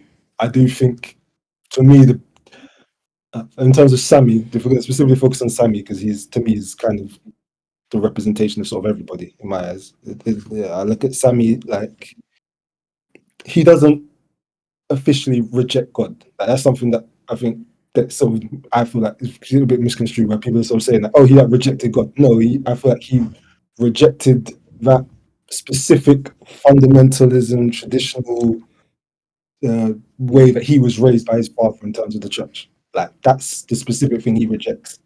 I think he chooses, quote unquote, the world as in choosing to go and find his own way, find his own path to whatever it may be in terms of his spirituality, in terms of his own integrity, you know what I mean? And he's going to choose that. That doesn't mean he's rejected God. I think that just means he's rejected the traditionalism, the set in your ways. This is what you must be. This is how you must, worship. This is how you must live. That specific way of living, which is, and in terms of like I said, that's why Iman brought up, or was it Rob brought up the whole sunrise thing, where I was like, yeah, like that part to me that plays a big part in why I then go, yeah, like he didn't. It's not that he's away from God. It's that he's chosen his own way. So God is still there. God is still there in his life. It's just he's going his own way to that path, however that leads. And then in terms of speaking in terms of the paralysis thing, I don't look at the paralysis thing as him being punished for quote unquote for walking away. I look at that more of like metaphorically, like sort of the balance between, like I said, sort of that traditionalism and finding your own path, like being stuck in that sort of that sort of, what do you call it, that grey area or that no man's land of that, you know what I mean? And then also that the burden of actually choosing that path as well, of choosing the path of what he's gone on in terms of not sacrificing his integrity, you know what I mean? Like we speak about, like him choosing the world was like him choosing the devil, but it's like, no, Remick was the devil. Like Remick was the guy who's coming and going, hey, give me your soul and I'll give you all that stuff that you want, and he rejects that. Like Remick is that guy. Remick is that I'm giving you eternal life if you follow me, like that is the thing. Like you sit there and go, like you look at Stack at the end and go, we wouldn't want to be Stack. Like, as much as Stack's got his immortality and he's with his woman, like that, the moral cost of being Stack, if you don't want that, he still gets to have his integrity, but that shows that he got his integrity, but it still comes with, the level of like you can't keep your integrity without suffering in some way, shape, or form. You can't keep your mortality and your morals without suffering in some way, shape, or form. And again, I took it like in a metaphorical sense of that. Like it's not specific to that it's not specifically how it was sort of. But I feel like maybe on the surface level, people may have took it as, well, he's walked away from God and then he's being punished by God for walking away. I didn't look at it in that exact way. You know what I mean?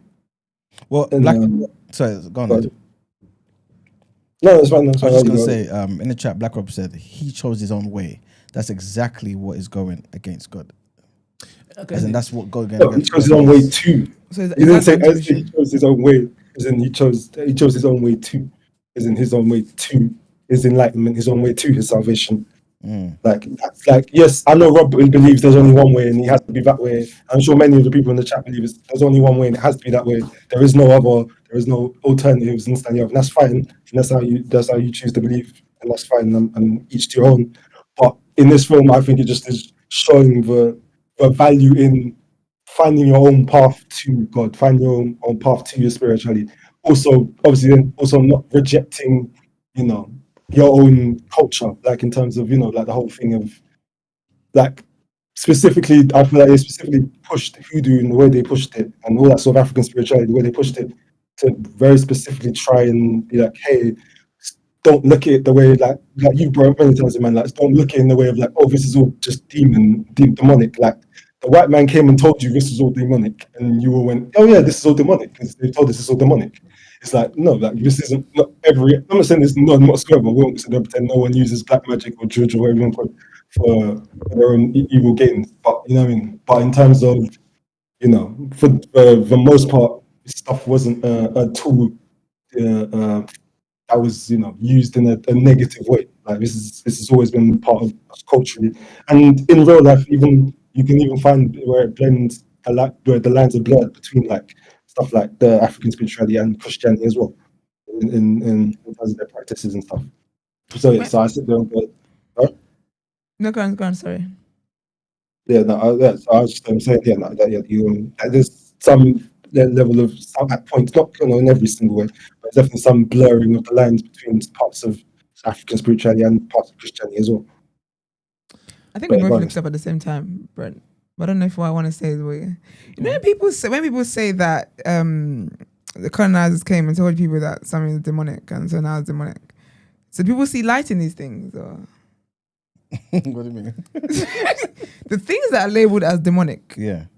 This is not obviously not at Ed, it just reminded me of something. But the things that people label we've now come to label as demonic, right? Because of the white man, right? Do people see those things and see lights in them? Because the reason why, like, the demonic thing is to do with darkness, right? And it's just to do with that realm. Okay. So when people look at those things that have been quote unquote labeled by the white man as demonic, do they not see demonic in it then? Do they see that as lights? Yeah, I think it can be seen as that way. Yeah, but the thing is though, I hear people say it can be seen, but the people that always argue this, the colonizers have told you that it's demonic, and so you guys just walk around saying it's demonic. I never see them practicing it. No, but that's, I guess. What are we talking about? Let's give an example. Are you talking about African spirituality? Yes. All right. So before the colonizers came through, you could answer this question too, and told us that it's demonic, because that's what they did, right? You saying? You saying yes? They told us. Of course they did. Okay. What stage? At the stage they was taking it from you and giving you something better. Okay. All right. Before then, both of you can answer this. Were there factions in your community that were saying there's evil practice of the said thing and good practice of said thing? Of course. Was there light and also darkness? Yes. Even before the colonizers came through? Yes. So it isn't weird to see or hear an African like Esther still say, over there, that practice of that over there, that's demonic. Who said this word though? No, I'm Yeah, saying of course because because there what are she initially bad said was things, yeah. the colonizer basically just cast all of that particular practice as demonic. Yeah. But even before they came around, Yeah. they were your own No, but it's people. different. It's different to say everything is demonic. All right. And some of it's demonic. You know what I'm saying? So what part? Because like with being a Christian, right? Anything that is not, anything that says a different way to life, to peace, to eternity, is not Jesus, is demonic. Yeah, but that's from a Christian standpoint. Yes, but the thing is, so when people say things like, "Oh, the colonizers brought Christianity and made you guys think this," like, was it Kofi that said? I think it was Kofi that said about like Africa is mentioned in the Bible and stuff like that, and that's right. How I don't know if it was segregated at that time; it was cut up the way it is now. But when people say things like that, they say it as if the Bible is a lie. I don't know if I'm saying. I think I get what you're saying. So they say as if the Bible is the Bible is a lie, and Christianity, the faith, is a lie, and so essentially you've basically been brainwashed to believe something that isn't true. Yeah. But it is true, and the way Christians see it from a Christian standpoint, like for me, everything else would be demonic. The worship of anything else for me, outside of Christ, is demonic. And that would include the love of money, right? Yeah, absolutely. That would include the love of celebrity, right? Absolutely. Because Idolatry. some of these Yes. same people, and I know because I don't like sometimes when it is people say that yesterday you were saying one thing and today you were saying, and I always say, was it the same person that was saying it, right? Yeah, I absolutely. saw the same person who was calling this thing demonic, literally idolizing Beyonce. Do you understand? Literally idolizing Beyonce. Can you imagine? So what are we doing here? Like, what are we doing here? There you go, bro. What are we doing here? And that's why I found it interesting when people, and that's why I say that, like, I agree to an extent that Christians do make themselves main characters when it comes to saying, oh my gosh, that's anti-Christian and that's anti-Christian. But I do believe as well that as a Christian, though, we live in a world, the reality of the spiritual life is that it's all in place to take you away from serving Christ. That's the motive for whatever religion, whatever spirituality, whatever it is, it's all there to take you away from serving the one true God, right? So as a Christian, like I'm going to see the things that way. But what I found interesting is people who are saying, like just Brent said, you're saying that this is anti-Christian, this is anti-Christian, but you're not a Christian. You don't serve God. You actually would rather, if you were given the option that guy was given in the film to pick between fame or money and living a life of obedience to God, you would pick that. And you don't even have to be put on the center stage of having to make such a decision. In your everyday life, you are picking things that are anti-Christ. Not living a life that is for Christ, not living a life where you are living to the will of God is anti-Christ. Like anti-Christ doesn't have to be when you see a demon's horns or whatever the case is. If you're intentionally living a life of sin, you are anti-Christ.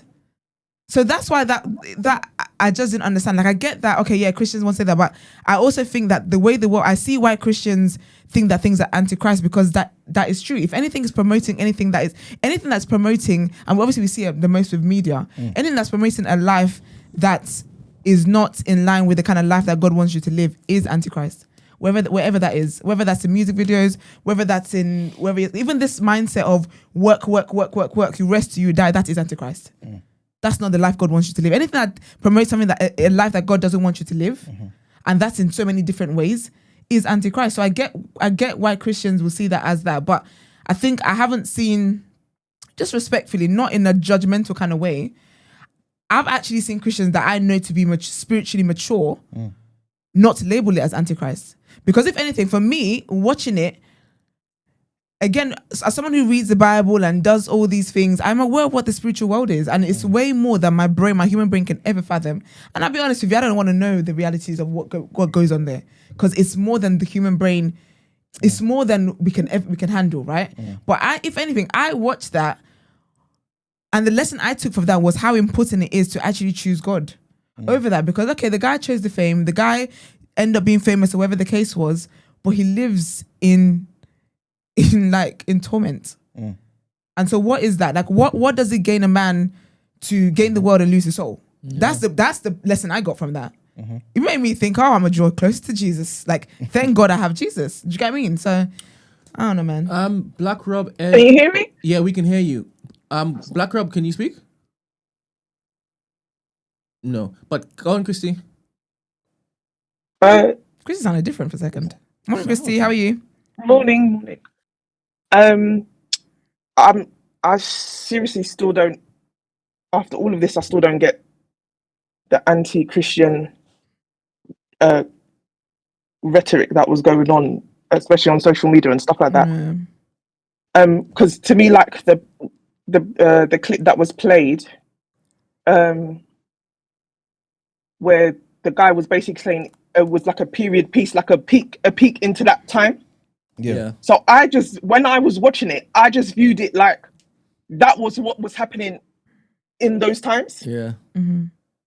So you would get the Christian part where the church and where you would get this small church on a plantation. Yeah. That was happening. The same way also what is this Stack's wife was also practicing smoke. Sorry, that was which I don't know who is who, whichever woman's character, what she was practicing, that was also happening in that time. So I just felt like he was just creating the backdrop of that time. So I didn't get from it any like, okay, this was needed to be anti-Christian or in any way. I just think it was just a set in a time where all those things were happening all that time. So, and for me, I don't know if anyone else got it, because I haven't really heard anything. I haven't heard anybody made mention.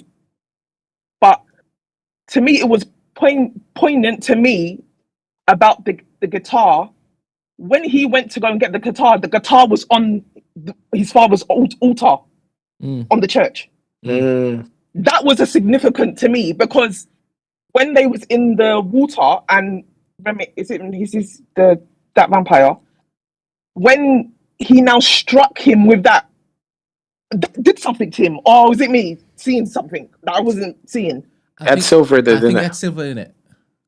Oh, is that okay? Sorry, okay. I thought that okay. I drew a different conclusion then. No, Okay. you could run it. That's just what art is supposed It's still symbolic. You're supposed to interpret all I these took different that as things. very symbolic to me. That the fact that when he went to go and get that, because he went to go look for the guitar under his bed, so he always keeps under his bed. Yeah. And the fact that the guitar was on the altar, Yeah. I felt like the dad did something personally to me. I feel like Or that he's- prayed. I don't know. Or he worshipped I'm- the guitar. He worshipped music. Who did? Like, I thought he meant that he put the guitar on the altar because he worshipped music. Isn't He it that? didn't put the guitar on the No, as in the He sun. didn't put Bear in mind, you all probably forgot in the first place, the people on the plantation were saying, what you gonna be playing this Sunday? What you gonna be playing this Sunday? What you gonna be playing this Sunday? So he used to play in church. Right? Yes, so the true. same instrument that should be used to worship God, you're now going to worship the world with it, basically. So that was for me, that was the symbolism. Obviously, the father knew where the guitar was, because he collected it and he put it right there. This is where it normally is when you're sat here playing for the Lord now, and now you're gonna take it and you're gonna go in the night and you're gonna dance with the devil, but one day you're gonna bring him home. I don't know how else to read that. Also- like Christine. But go on. Go on, Robs. But yeah, but again, speaking to like Lecrae's point, I just think saying, oh, that wasn't shown. I don't. All that stuff he's saying, oh, it wasn't shown in a way that Christianity was before, and it was shown as to be oppressive. But Christianity was used as a tool back then to be oppressive. So I don't get it. It was Exactly. historically it was. Historically, it was for them, for the Black Americans. It was. So I don't know why you're trying to shy away from that point. That's a fact. And it's also a fact that there was a version of Christianity, mind you. Yeah. So what just do- what do yeah. you mean Yeah, by exactly. version? A No, version, the that- white man's version. The yeah, same with yeah, how they have exactly. the Bible. They changed The it. same way you got That's what I'm talking Nation. about. It wasn't the God of Israel that before Yeah, the colonizers basically decided that this is what Oh, we're doing. 100%. Yeah. When you say It was what do you their know about perverted vision, view. you know exactly what I mean by what vision. No, I don't. Is the person that I worship right now, is it the same person that the white man basically shared with the slaves? I can answer it like this, yeah. If you're worshiping whoever you're worshiping, right? You now decide, you know what, you're going to do some bad things in the world. Have you stopped worshiping the same God? I asked you a very, I know, very, but it's the very same simple thing. question, and you've asked me a different question. I should answer you. I don't think they're worshiping God at all. Who? Those evil people. As in the colonizers? Yeah. I agree. Yeah, but I see them different to how you guys see them, though, innit? No, but that's fair. But as a Christian, I would see them as a Christian. I wouldn't see them as Christians because they're not. They're But not. you would call them Christians. Yeah, and that's an annoying thing. The same way the slave would call them Christians because that's what Absolutely. they introduced themselves as. Exactly. Yeah, of course. But just you because understand the nuance in it, though. But it's because they came from the same, I guess, the same country. So I have the same country. There was people who were mandated to be missionaries. So you have, for example, somebody from the same family who's chosen to go the missionary route, and somebody who said, you know what, I'm going to go the colonizer route. You know what I'm saying? So this is why people are saying, this is why I asked about version. What do you mean by version? Do you mean people are just practicing it wrong? Or are you saying this is a different version of Christianity? But This is why I asked. you've spoken about there being a slave Bible. Yeah. What is a slave Bible? It's the same Bible, but with about 50 to 80% of it omitted. Omitted. Yeah, there was taken out. nothing changed at all. It's not changed, no. It's taken out. It's not a new religion, Brent. Sorry. It's Christian. Sorry. So, I thought that there were words put into the slave Bible, and you're saying that there isn't? No, as far as I'm aware, All no. right. It's about omission. All right. So all the things that make What was sense, taken out? all the things that would, I guess, be used for equality to empower an individual has been taken out. Stories of the Exodus, things that would encourage Exodus. liberation, taken out. All those things. Everything that was left in and emphasized, turn the cheek. What do you call it? Obey your masters. Things of that nature. It's not a new creation. These are things that existed, but things were taken out. You could get do what a I'm saying? slave Bible. Is that what you're typing? That's I'm trying to understand if there was anything added to the slave Bible. Oh, okay. I've got a question for you guys as well. yeah.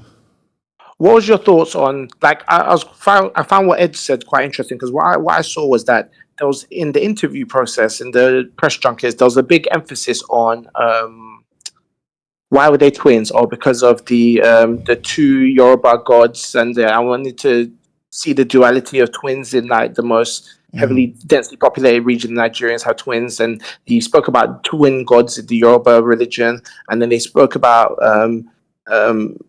Michael B. Jordan spoke about how his middle name came from Babalawo. There was a big emphasis on emphasizing the African spirituality side of the film. Yeah. And what I saw was that I feel like this film kind of softens people, especially black people. Black people were quite spiritual in nature, even if you're not religious, we're quite spiritual, I believe. And it's softening people's hearts to African spirituality for those who are agnostic, on the fence. Yeah. They saw that it's softening people's hearts to African spirituality. I liken it to, do you know, there's lots of documentaries about the 70s and 60s, and when there was a lot of white people that in America that were getting caught up in cults in India, because they were like lawyers and people that big time people that had lots of money, but they felt like spiritually empty. But so they were trying to fill that hole by going to India and wearing orange and joining the cult and stuff like that, because they wanted to do eat, love, pray. Yeah. And I feel like this is almost like a black version of that, where there's black people that are maybe spiritually inclined, but then they don't want to attach themselves to Christianity or even Islam, so they're going down the African spirituality route. And this movie is almost like softening them to like, hey, like, do you know what I mean? So and that would be a bad thing to you. Well, obviously, yeah, to me, yeah. Okay, cool. All right. So just on Emmanuel's point of mission as opposed to addition, Emmanuel was 100% correct. About 90% of the Old Testament and 50% of the New Testament was removed. Yeah. The passages removed. 90%. Yeah, it's a very small something. They just let them Adam and So Eve. they gave them a pamphlet. So, Basically, yeah. so themes of freedom, resistance, and equality Gone. were removed. Oh, God. That's so deep. That's it. But my thing is though, and I think this is what annoys me when people who like, I hate that Christians is just, this is why I always say true Christians, because I don't see how you will know, say like someone who knows me, for example, knows me as a Christian, will then put me in the same bracket, in the same bowl as a colonizer Christian, like a messer. What, like, this is what annoys me then about the Christian title, and that's why I don't like when people then want to then put everyone in the same category, because the reality is that you know that they've abused the faith. Yeah. So why are you speaking as if it's law? Like, oh, the colonizers brought Christianity and you guys just follow blindly, blah, blah, blah, when you know that the Christians that you know today are not practicing it in the way the colonizers were. In the same way, the Pope and his man them be filling.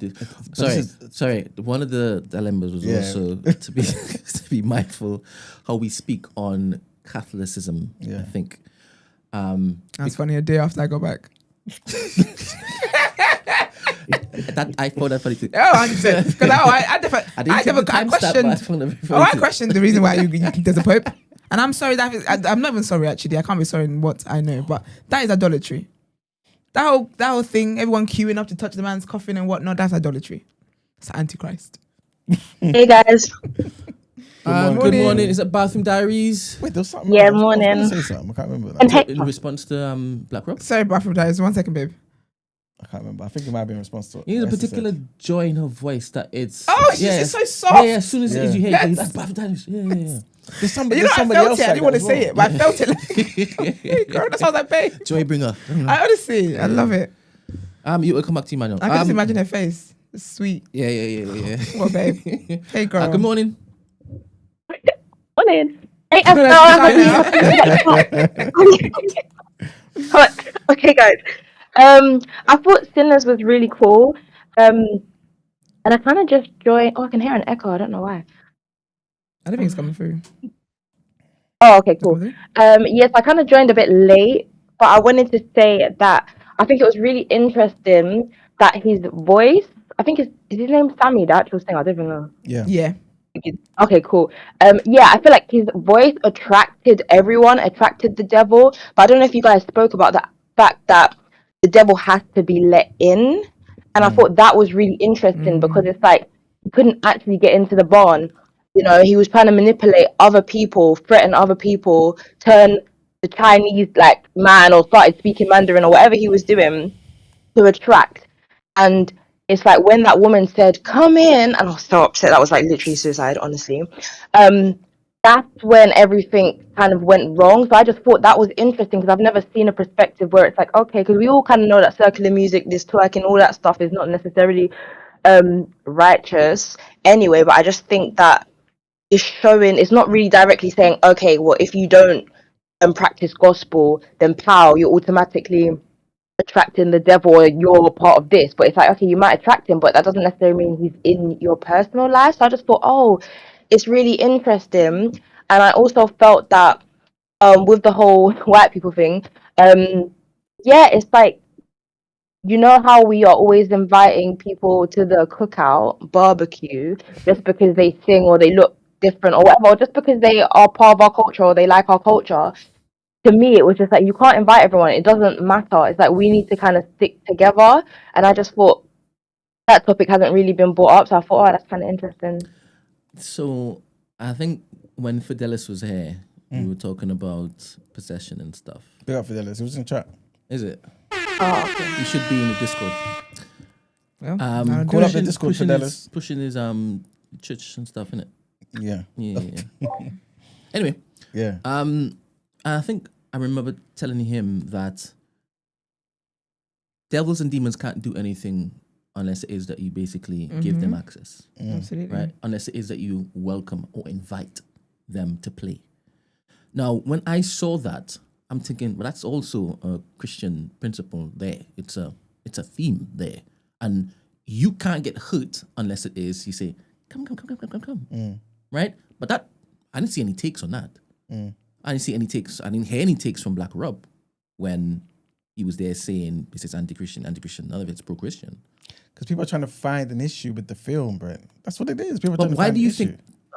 I don't think Black Rob is trying to find an issue with the film. It's not a Black Rob. I don't thing. think that he is like the other people he's been talking about online. He's not like the crazy. Because other he said he Christians. enjoyed it. Yeah, exactly. He did give it its flowers, 100%. Big up Black Rob for that. But I do think the pro-Christian agenda in his mind is right there at the forefront. And so he just sees something through a Christian lens. And so he sees anything that's not Christian as an attack on Christianity. Do you get what I'm saying? Not true, because I said I saw both sides. Yeah, afterwards. You know, you had to be Yeah, shown. no, you had to that's be what shown. happened. But when you Yeah, were that's in it fair. alone, That's fair. you saw. I do you get what I'm had saying? blind spots. You showed them to me, and then I said I saw Precisely. both sides. But you Exactly. don't see your blind spots. Because there are none when it comes to this. There are none, yes, of There's no course. anti-Christian. Of course. This is a Of reality. course, of This course, is a of reality. course. Because look. Above I don't reproach. want to make this. I don't want to make this. No, I'm not above reproach at all. I'm just talking about with regards to this film. I get things wrong all the time. I'm a human being. But with regards to this film, to me, there's no anti-Christian propaganda. There's nothing there. Like Kofi himself said, you can even make an argument that it's even pro-Christian. You can even do that. But to me, it seems like you just want to find something. When I say you, I don't mean just you, Black Robert. Again, Lecrae gave an example there. You're trying to just attach yourself to certain things. A line that was literally just a throwaway line about colonization. You want to make this is against Christianity and all this sort of stuff. No. What was your rebuttal to what I said about how, like, in the press junket, all they kept talking about was, like, when they were asked questions, you know, in the press junket, they asked deeper questions about, what was your thought process behind this? Or what was your thought? And they kept going back to Africa. They kept back, why are they twins? Oh, it's because there's these but if you were bigger, why was this? Oh, because of the hoodoo from the okay, south. I hear you. 90% of the questions were answered with African. They never said, oh yeah, because Jesus Christ was so if it was a they're not Christians though. Why is that anti-Christian? Based off what you said if the argument can be made that it could be more pro-Christian than anti, then that would reflect in when they were asked the feedback questions as to what was their thought process behind X, Y, Z. And your issue the answers were no, it's not an issue. I'm saying that is a matter of fact. All of That when this they were during asked Black questions. Panther. I don't know. Because the Black Panther, you know, when he drank the purple potion stuff and then he went to into the ancestors. Yeah. Was there such like a furor? I don't think there was, Brent. But again, that's just me thinking. I don't think. Yeah, but there was. Is it because of the title Sinners? Maybe. Yeah. And I think there's much more demonic references, so-called demonic references Yeah. to this than Black Could Panther. you wasn't a ask- religious I think thing, hearing the innit? demon say Lord's Prayer is a bit triggering something. all them things here, man. And then Because I was Could you This guys is speak to much the fact more that all the spiritual answers, than all the Black questions Panther, were answered? Say again, Could sorry? you speak to what your thought process of why you think how a lot of the questions that were answered in press junkets were the responses were always had something to do with voodoo or African spirituality? Because it might just have been. Because in Yoruba It's just culture, coincidence. listen. we never really see this particular truth or reality depicted in film anyway. Yeah. When we see slave movies, it's never that. No, we don't see it. So now that it's here, Yep. of course we're going to talk about Exactly. And it's empowering. It's empowering. You might not see it as that, but the reality is, for many of our people who were enslaved, having that closeness and attachment to African spirituality, what they believed and practiced in their everyday lives back home before they were taken on ships, was something that, you know what I mean? It's a powerful thing. And this aspect of like a peep into this particular era was probably a closer reflection of what practices were engaged in than we have seen In movies. Yeah. I mean, we know this- full well that once they took them from Africa, they would have been practicing what they were practicing in Africa. Yes. They would have brought that with them. Yes. Right? Yes. So this is more on the nose than anything else. Yes, but that is anti-Christian to people. It's insane. This is what I'm trying to say. It's like you just want to see an issue. And again, just to go back to what you mentioned before, Black Rob, about the questions they were answering and things of that nature.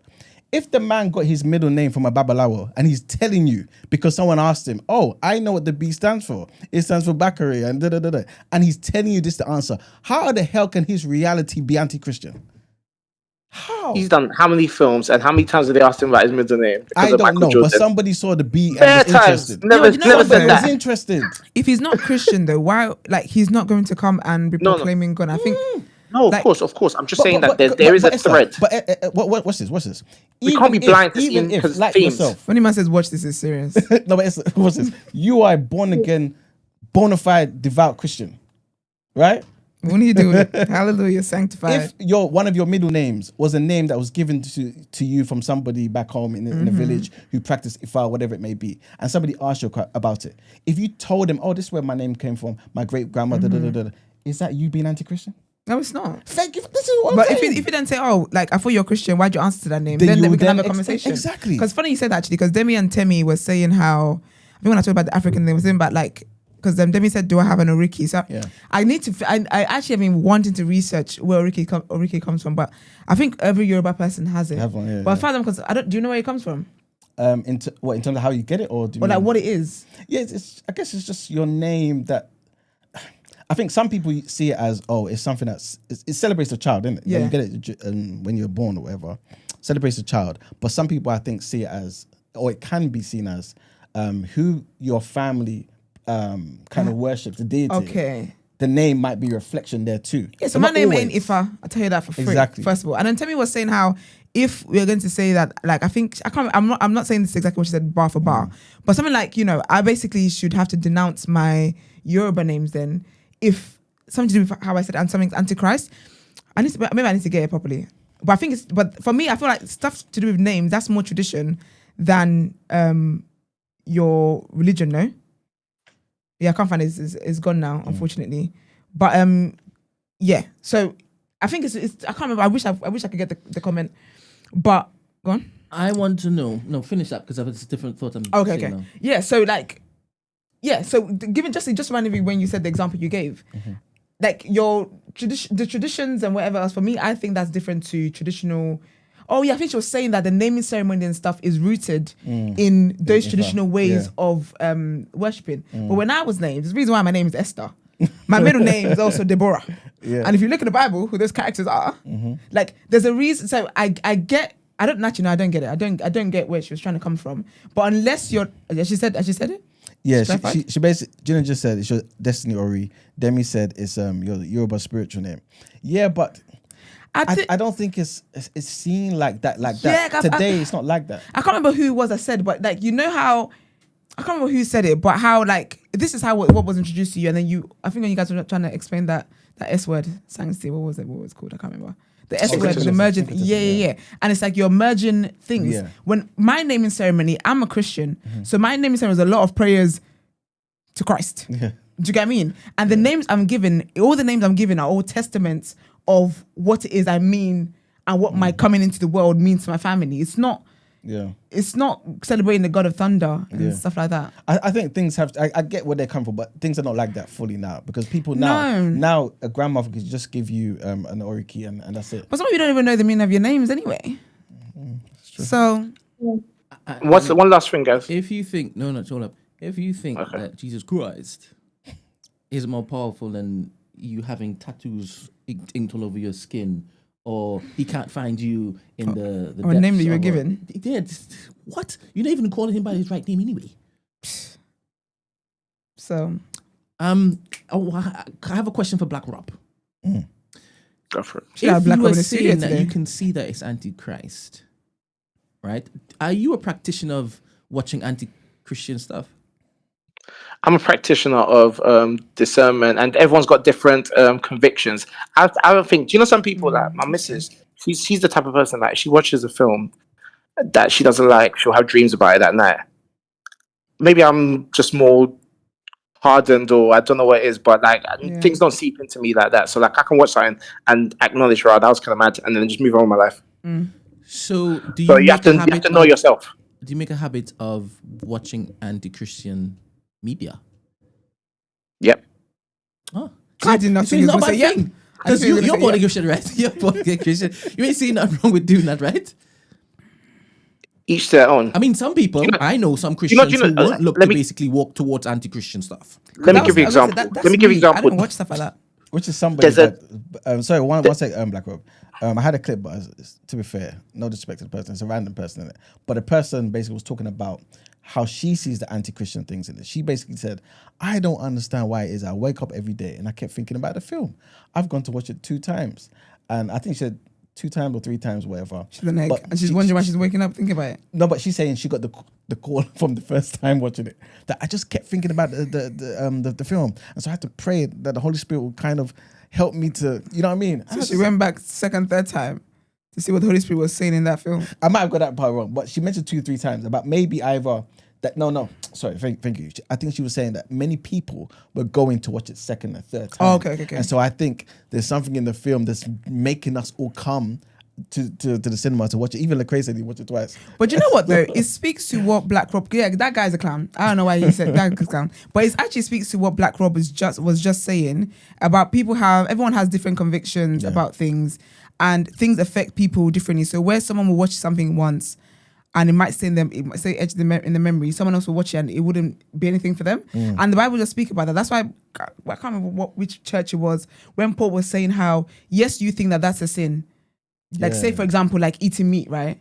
But they like in their faith, where they are in their faith, they don't want to eat meat. Yeah. So don't make them feel guilty or don't force them to eat meat if that's not where they're at with their faith kind of thing. Yeah. And I think it just speaks to that. But I'll be honest with you, it's not mad to me that if someone watches that and they feel like they're not having certain dreams and they might feel like they're being tormented by the devil or demons or whatever the case is. That's not wild to me. Yeah. Like, so that just means you need to level up your faith and you need to level up your prayer game. Like, that's not a wild thing. Or just don't watch it, because but I'm saying even if it is that you level up your faith, that doesn't mean that if you still dream about it, that your faith is low. Yeah, it doesn't. Yeah, exactly. Because some people's minds work completely differently, Absolutely. right? You can meet one person 25 years ago and you can remember the exact same conversation word for word, right? Whereas somebody else, what did they look like? Absolutely. So I don't think it's an indictment on where you are with spiritually. Your walk with Christ. But I think what it does tell you though is it lets you know that okay, things like this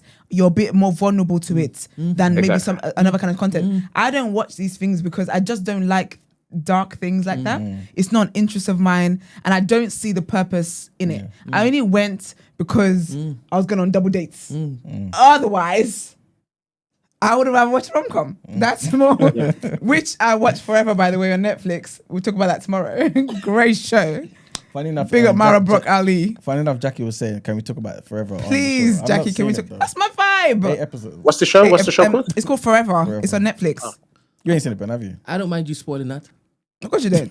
You heathen. So I ain't gonna find time to watch 8 episodes. No, you're not watching. You're not watching that. But it was is that really my good. steez anyway? Is that up my alley?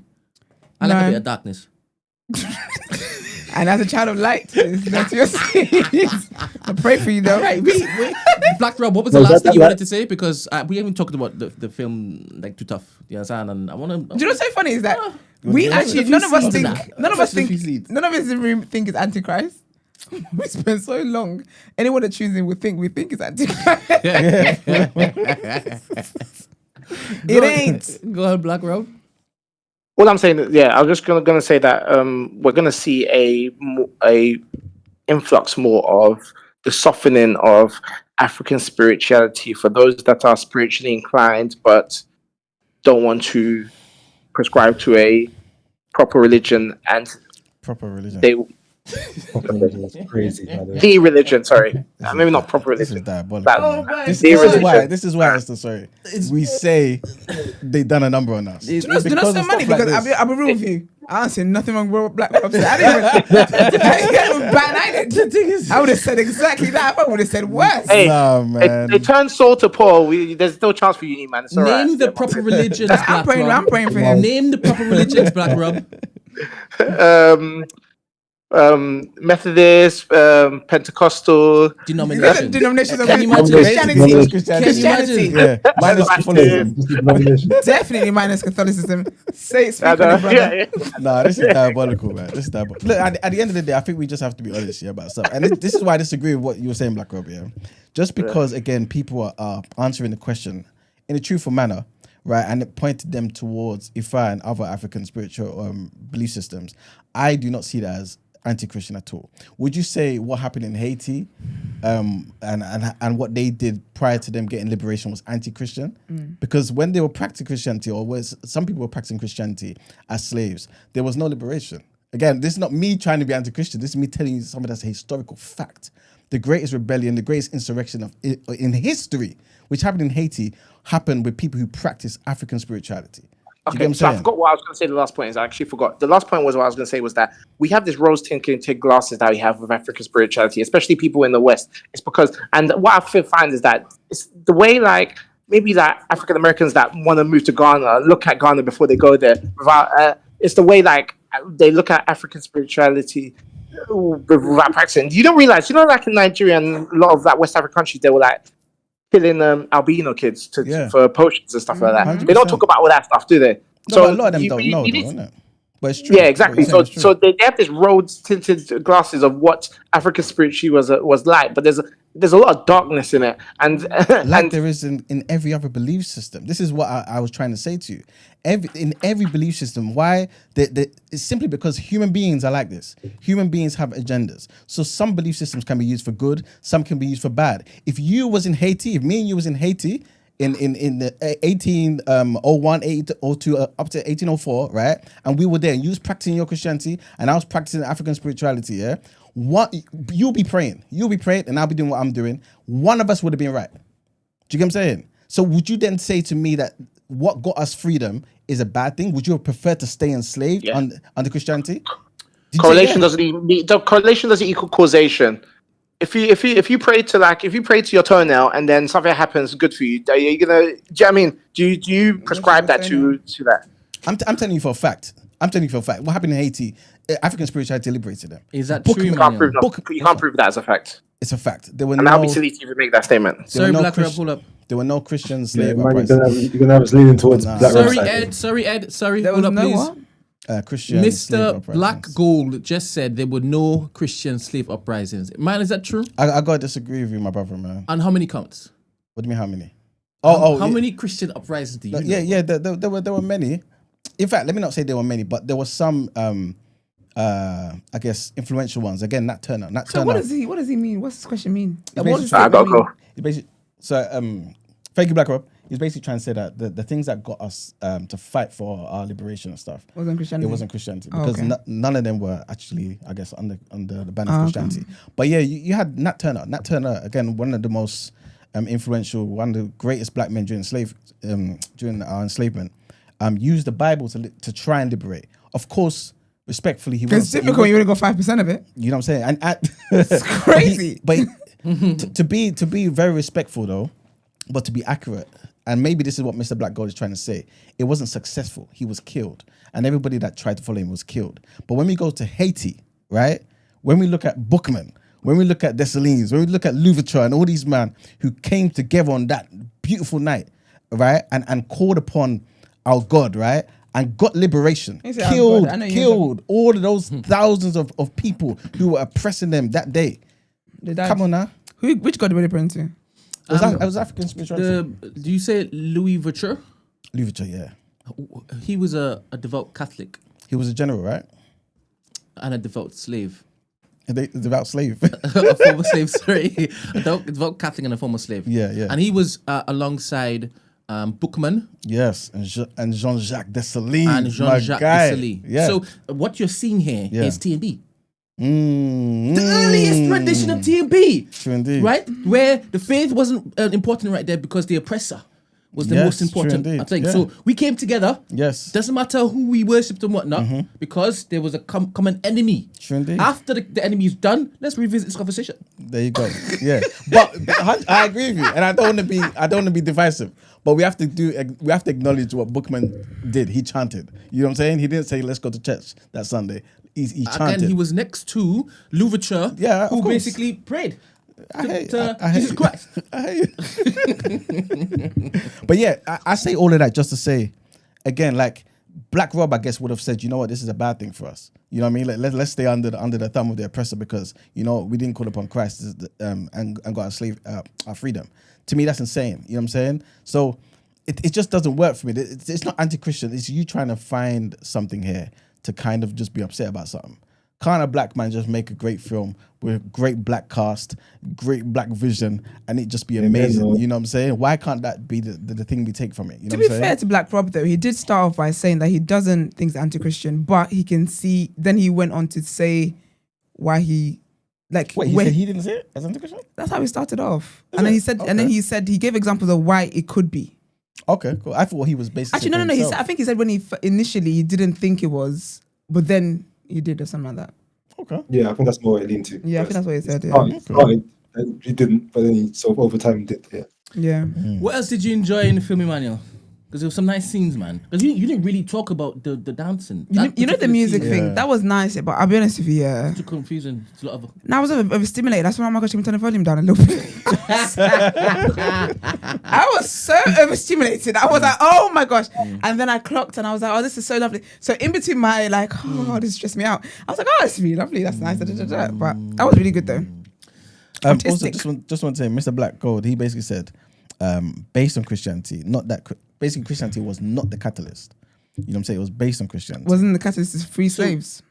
So when you say not the catalyst, is he saying that what you're talking about, the catalyst was the African spirituality? I don't know.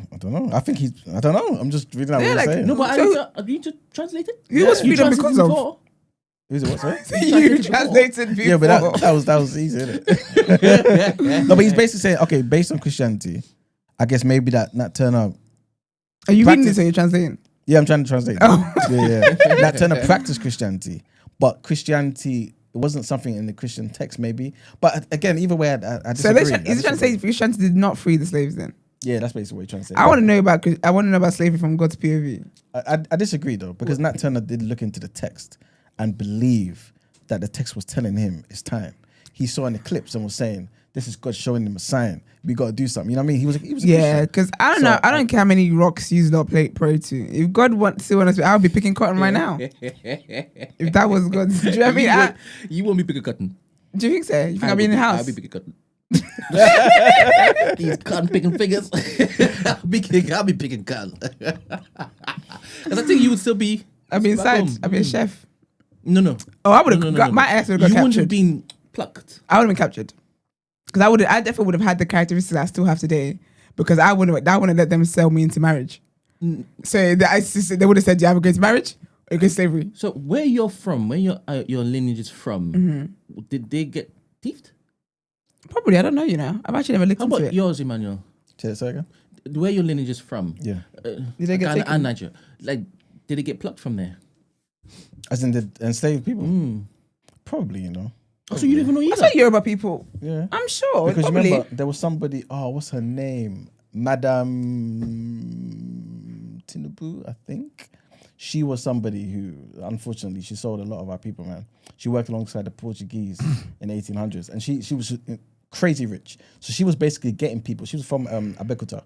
She was basically getting a lot of our people from inland Nigeria. Like Yeah, my Yoruba. people are not far from getting my them. Abeokuta. They would have got my ass. But what I find fascinating, what you just said, is that so Tinubu's lineage. I hope I got the name right. I hope. What? It's been a long time. It don't matter. So I'm sure if we looked I at the hope. lineage anyway, we'll see. We'll see evidence. All right, too. So, You said what else did you enjoy in it? no, I'm not doing that anymore because I just watched the time. Brilliant film. How much you rated? How much you rated out of? Sorry, how much do you rate it? I Out of really 10. I really liked it. However, I would say quickly that the cinema experience kind of messed up for me because obviously I was nearly not going to watch it. Hence me messaging you, Brent, saying you couldn't watch it. Are we definitely going to talk about it? So I went to where was it? Holloway. Long story short, I don't even know I'm telling you long story, but long story short, the audio balance and everything was terrible. So basically, someone had to come up and say, "Look, there's something wrong." So they had to stop the film. Had to reboot the system to hear the sound, the actual vocals loud enough. So yeah, And then start again. No, it didn't start again. Just from that point going forward. Because crazy. prior to it, was like we were struggling, and I was thinking, is it just mastered wrong? But it was actually the system in the cinema. But anyway, all of that, I liked it, man. I'll say 8. I would watch it again if I had the time. I liked it. I would watch it again, but I was gonna give it 8 as well. What are you giving it? Those are strong numbers. I can't complain with that. It's a beautiful movie. Cinematography was fantastic. Character development was fantastic. I loved the love on display with Smoke and his wife. Absolutely. I loved that. I loved how she completely commanded his spirit. It's beautiful. Right? Yeah. And how she knew how to touch him, how to speak to him, what he needed, right? What his sorrows, what he yearned for. And I loved how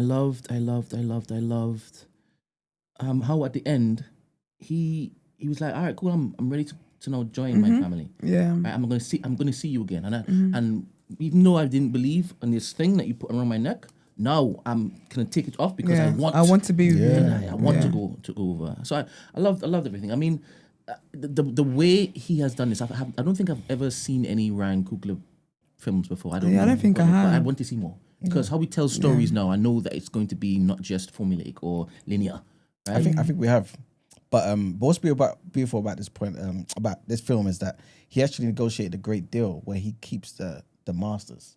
So after a particular time, that's it. He keeps it, all the proceeds. Oh, that's sick. I loved it. Yeah, because he was at the Met Gala and they were asking him about it and he's so like, someone's just so grateful for the reception he's had, but it was so lovely and wholesome. I love and I'm see love everywhere. But he was with his wife and he just kept saying we, like it was just us, we did this kind of thing. It was just so, I don't know what part and role she played in it, but even if it's just a thing where she didn't actually contribute to that, recognizing, which I guess we saw in the film, recognizing that having this person in your life helps you go on to be greater. It's amazing. So big up him, man. Big up him for that. Ooh. Very wholesome. How can I not love a praying woman? Doesn't matter who you're praying to, man. Like the entire time. She prayed for his back. She prayed for his protection for the entire time. Yeah. His gallivanting around Europe, fighting in what is it, World War One? World War One.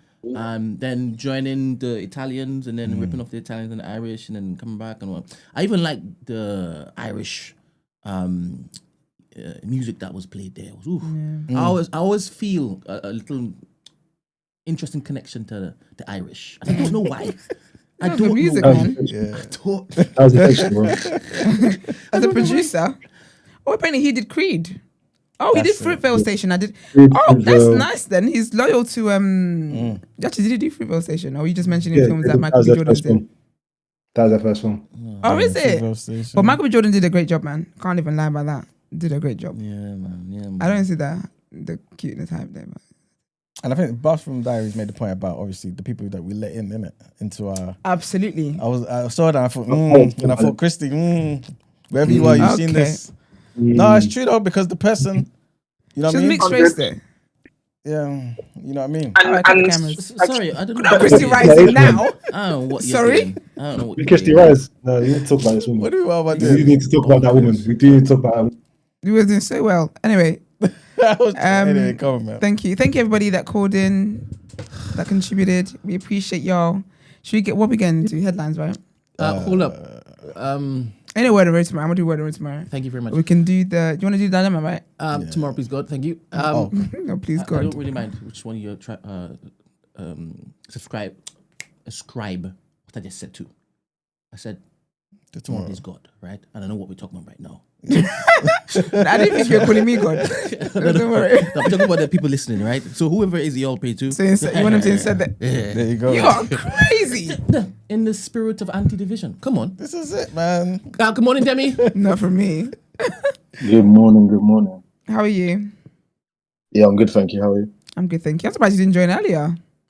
No, do you know what? I was just in the middle of something at work. I just need to but yeah, I just had a quick point, right? I think I agree with pretty much what everyone said, obviously apart from BlackRock, because I was having a hard day.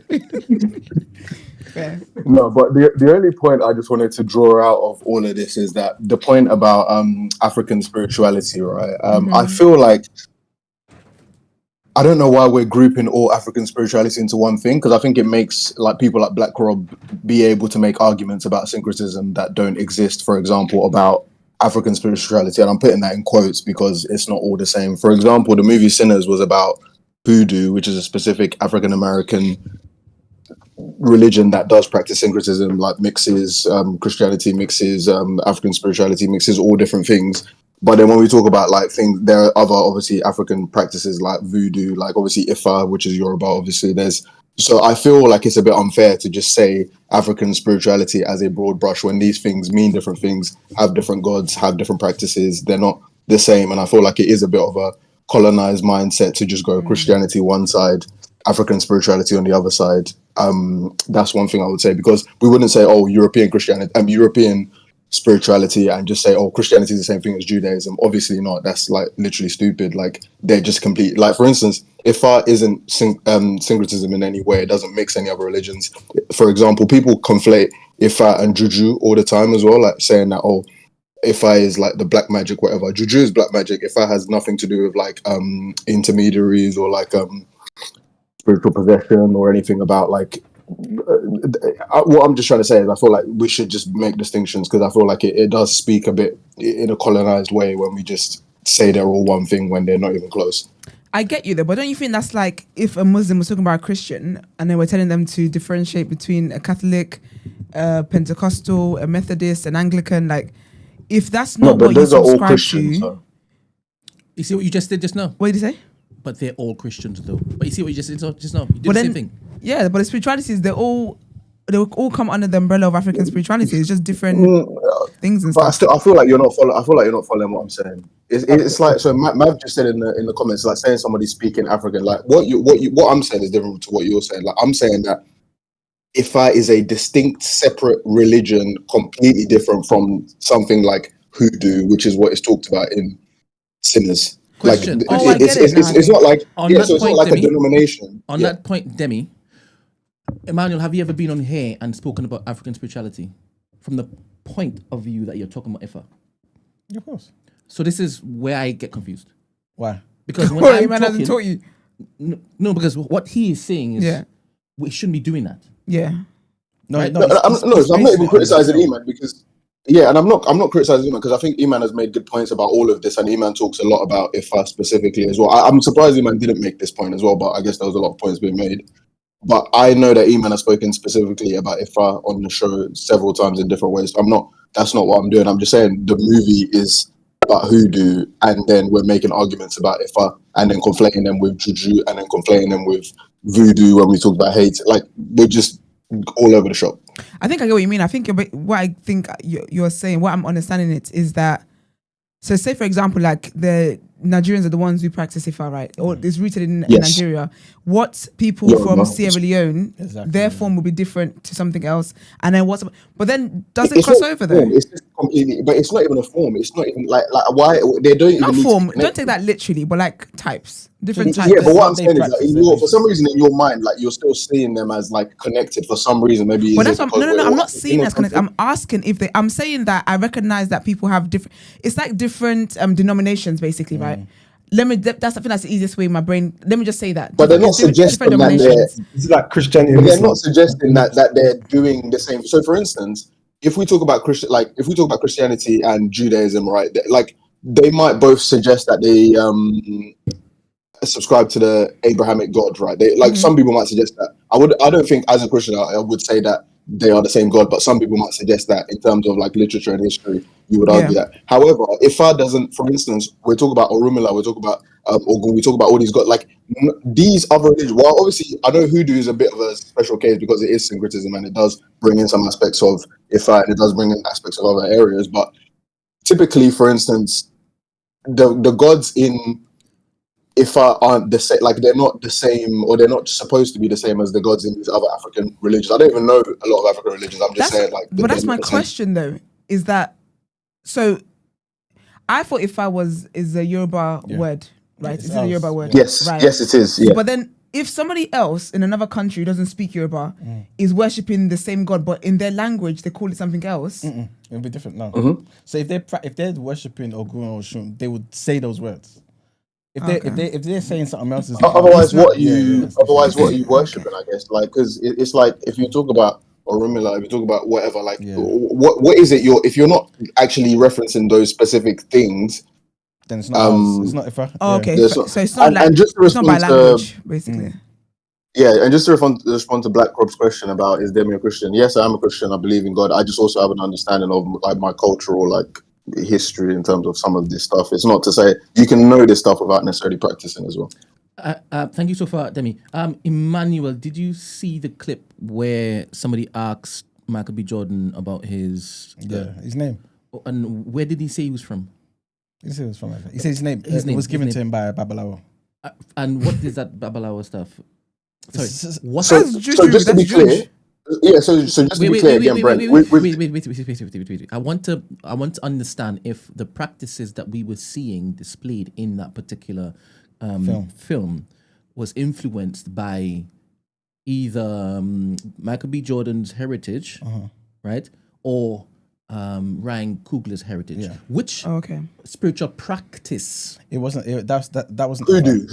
That wasn't Ifa that we saw on the film. So African American spirituality specifically, like what they're referencing in that film was hoodoo. Hoodoo is a conglomeration, like Black Rob said, or syncretism of different practices and beliefs, which one of them does include some kind of Yoruba spirituality. However, that is not one and the same. Do you understand what I'm saying? I think I do. I think I understood you from the very beginning, mind you. Do you want brownie? I actually thought you want a cookie because of Michael B. Jordan's lineage and his. What is his lineage, sir? I think he's from Yoruba, isn't it? No, he's not African American. I think he's African American. So many people are African American, but where did it?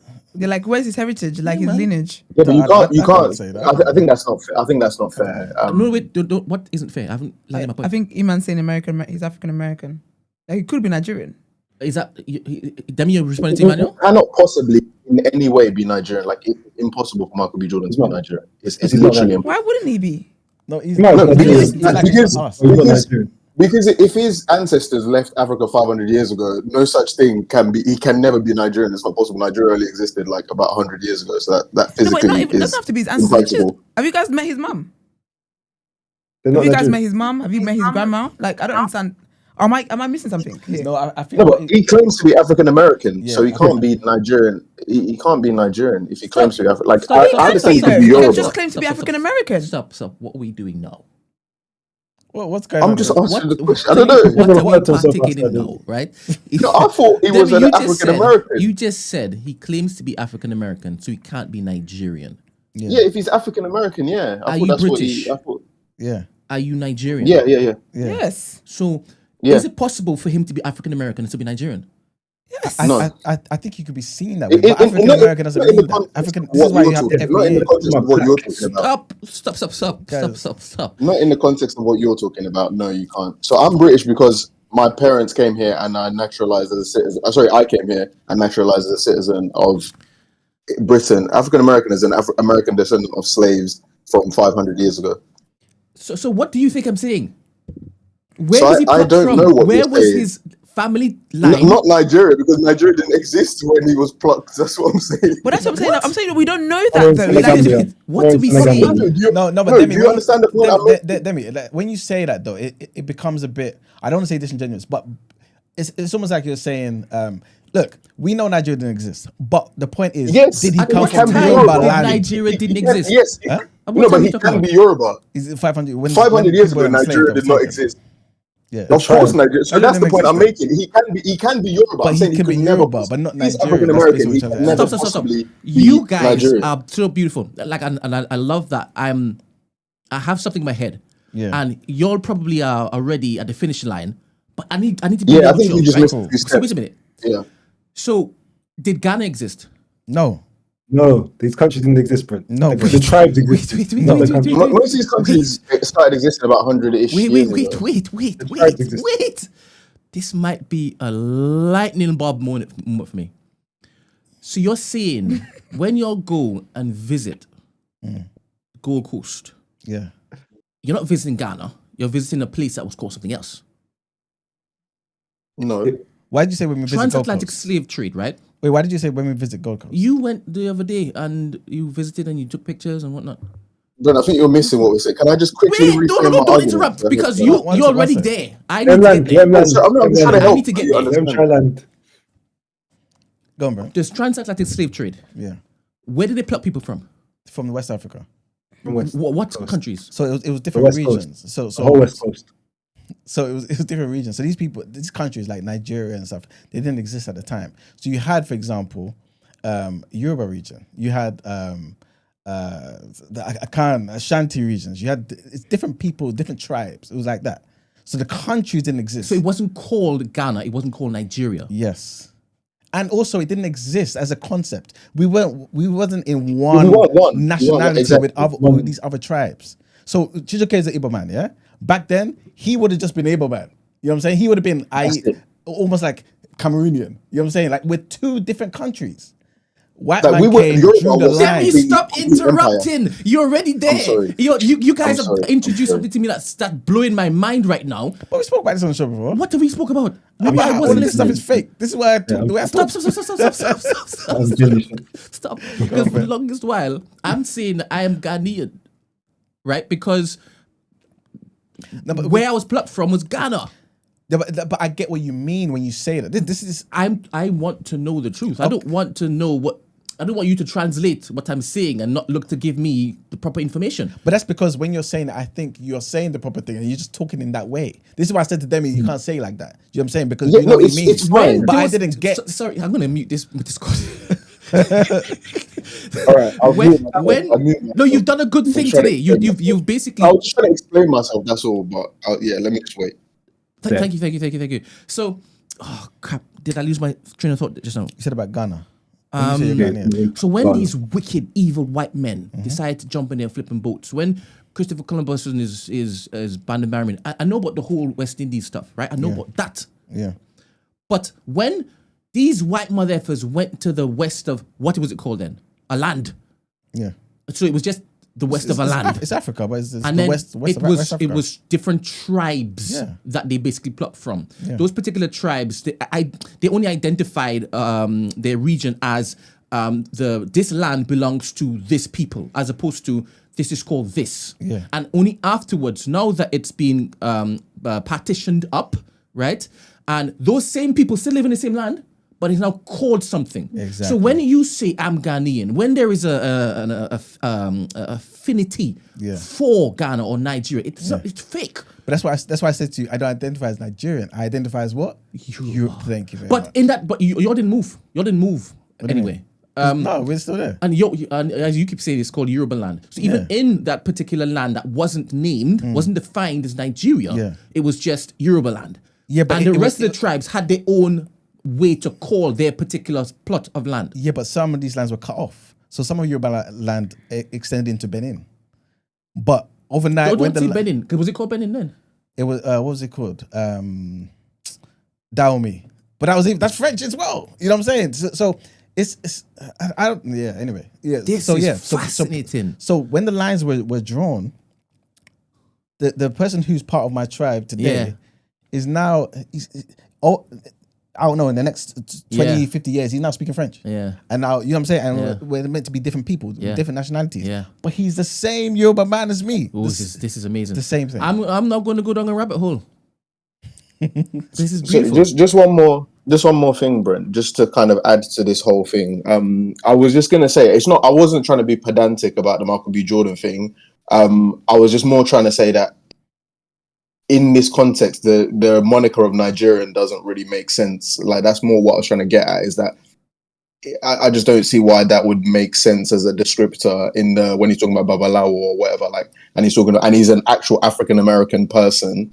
The description of Nigerian wouldn't make sense because that refers to so many different peoples that it just doesn't make sense to me. At that point, remove now Nigeria from that.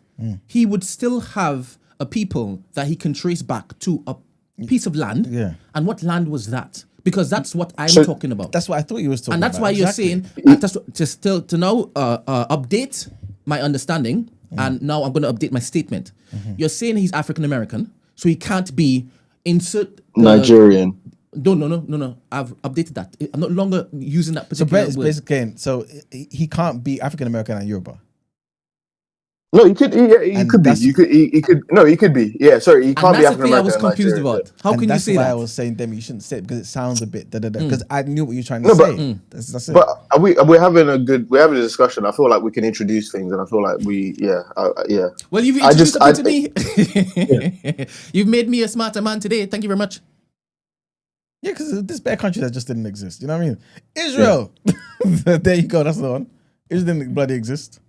You know what I mean? Pakistan didn't exist. But anyway, the point about all that is just to say that obviously Yoruba as itself obviously exists as a distinct. I mean, we were a nation at that point anyway. Like, or your empire, like we had a massive empire. We conquered loads of places. We had our own religion, language, structures, society. Like, temples, everything. So we were it's like when you lot were having a discussion about English versus British the other day. This is actually quite a very similar thing, which is that while English is obviously just an ethnic identity, it was in the past like a national identity that's kind of been amalgamated into a sovereign state. Likewise, Yoruba was a national identity previously that's been amalgamated into a now sovereign state of Nigeria. And it's now beautiful for me now to observe people like being proud of being Ghanaian or Nigerian and they'll have it in their bios and whatnot, because that's like African Americans now. Do you understand? Yeah, but also because you're not from Nigeria, but you still throw up that Nigerian flag. Yeah, I'm Nigerian, and you'll be proud to be Nigerian. No, I mean, I'll probably maybe I've confused it a little bit, but when somebody asks, "Are you Nigerian?" you say yes. Yeah, because I'm trying to speak the language they speak. That's what I mean. Now it's now evolved, and the thing, and after a while, if the correct information isn't passed down, that might fall out of consciousness, 100%, right? yeah. So, in that same breath, in that same principle, that you could now proudly say I'm Nigerian, or somebody else could proudly say they're Ghanaian, right? Knowing full well that trace it back, there was no Ghana, there was no Nigeria. But I think it's because we've kind of they can now say yes, I'm African American, and be an entirely separate thing. I'm hesitant to use this analogy, but it's kind of like the N-word. You know what I mean? It was put on you, but then after a while you co-opted it, sort of thing. Nigeria, Ghana, like these borders were drawn and we accepted it, fine, and we fought for independence. And so we now said, okay, cool, these are the lines, fine, everyone understands it, but still this is us. Kwame Nkrumah, it was called the Gold Coast, but he himself changed it from the Gold Coast to Ghana. And he did that because there was another tribe, another group of people, the Senenke people, a few hundred years ago, prior to that, who were great as well, Ghanaian Empire. They're not the same people, but he saw the greatness in that and named Gold Coast Ghana. Sankara, he changed the name of Upper Volta to Burkina Faso. So some of these names have been are names that we gave, but the borders were put there by the white man. Touch on that, because now we call ourselves Christians. Yeah. Full circle. Full circle. This platform is not Antichrist. Demi, thank you very much for your last minute winner. Thank you, Demi, man. Love it. Thank you very much, Ed. Thank you, Christy. Thank you, Black Rob. Kofi. Bathroom Diaries, bringer of joy and all that. I need to go. Yes. So let's jump to the wrap up. Yeah. Boom. Oh, sorry. Queen of B, we just jumped in to say the final word, but sorry.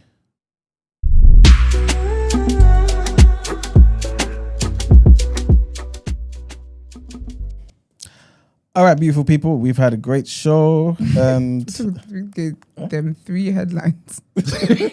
Welcome back. This is your fault. Sorry. It's over what?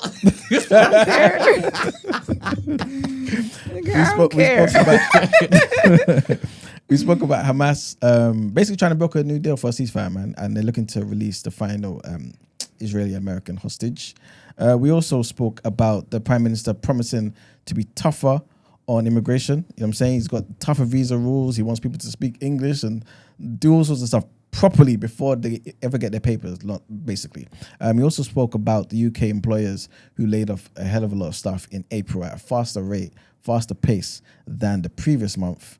Why? Because of the combination of higher employment costs and also the shockwaves from the tariff wars. I'll just quickly tell you some of the things we didn't get the chance to tell you, which is that Zelensky is looking to challenge Putin to meet him, right? Why? Because Trump has basically demanded a 30-day ceasefire.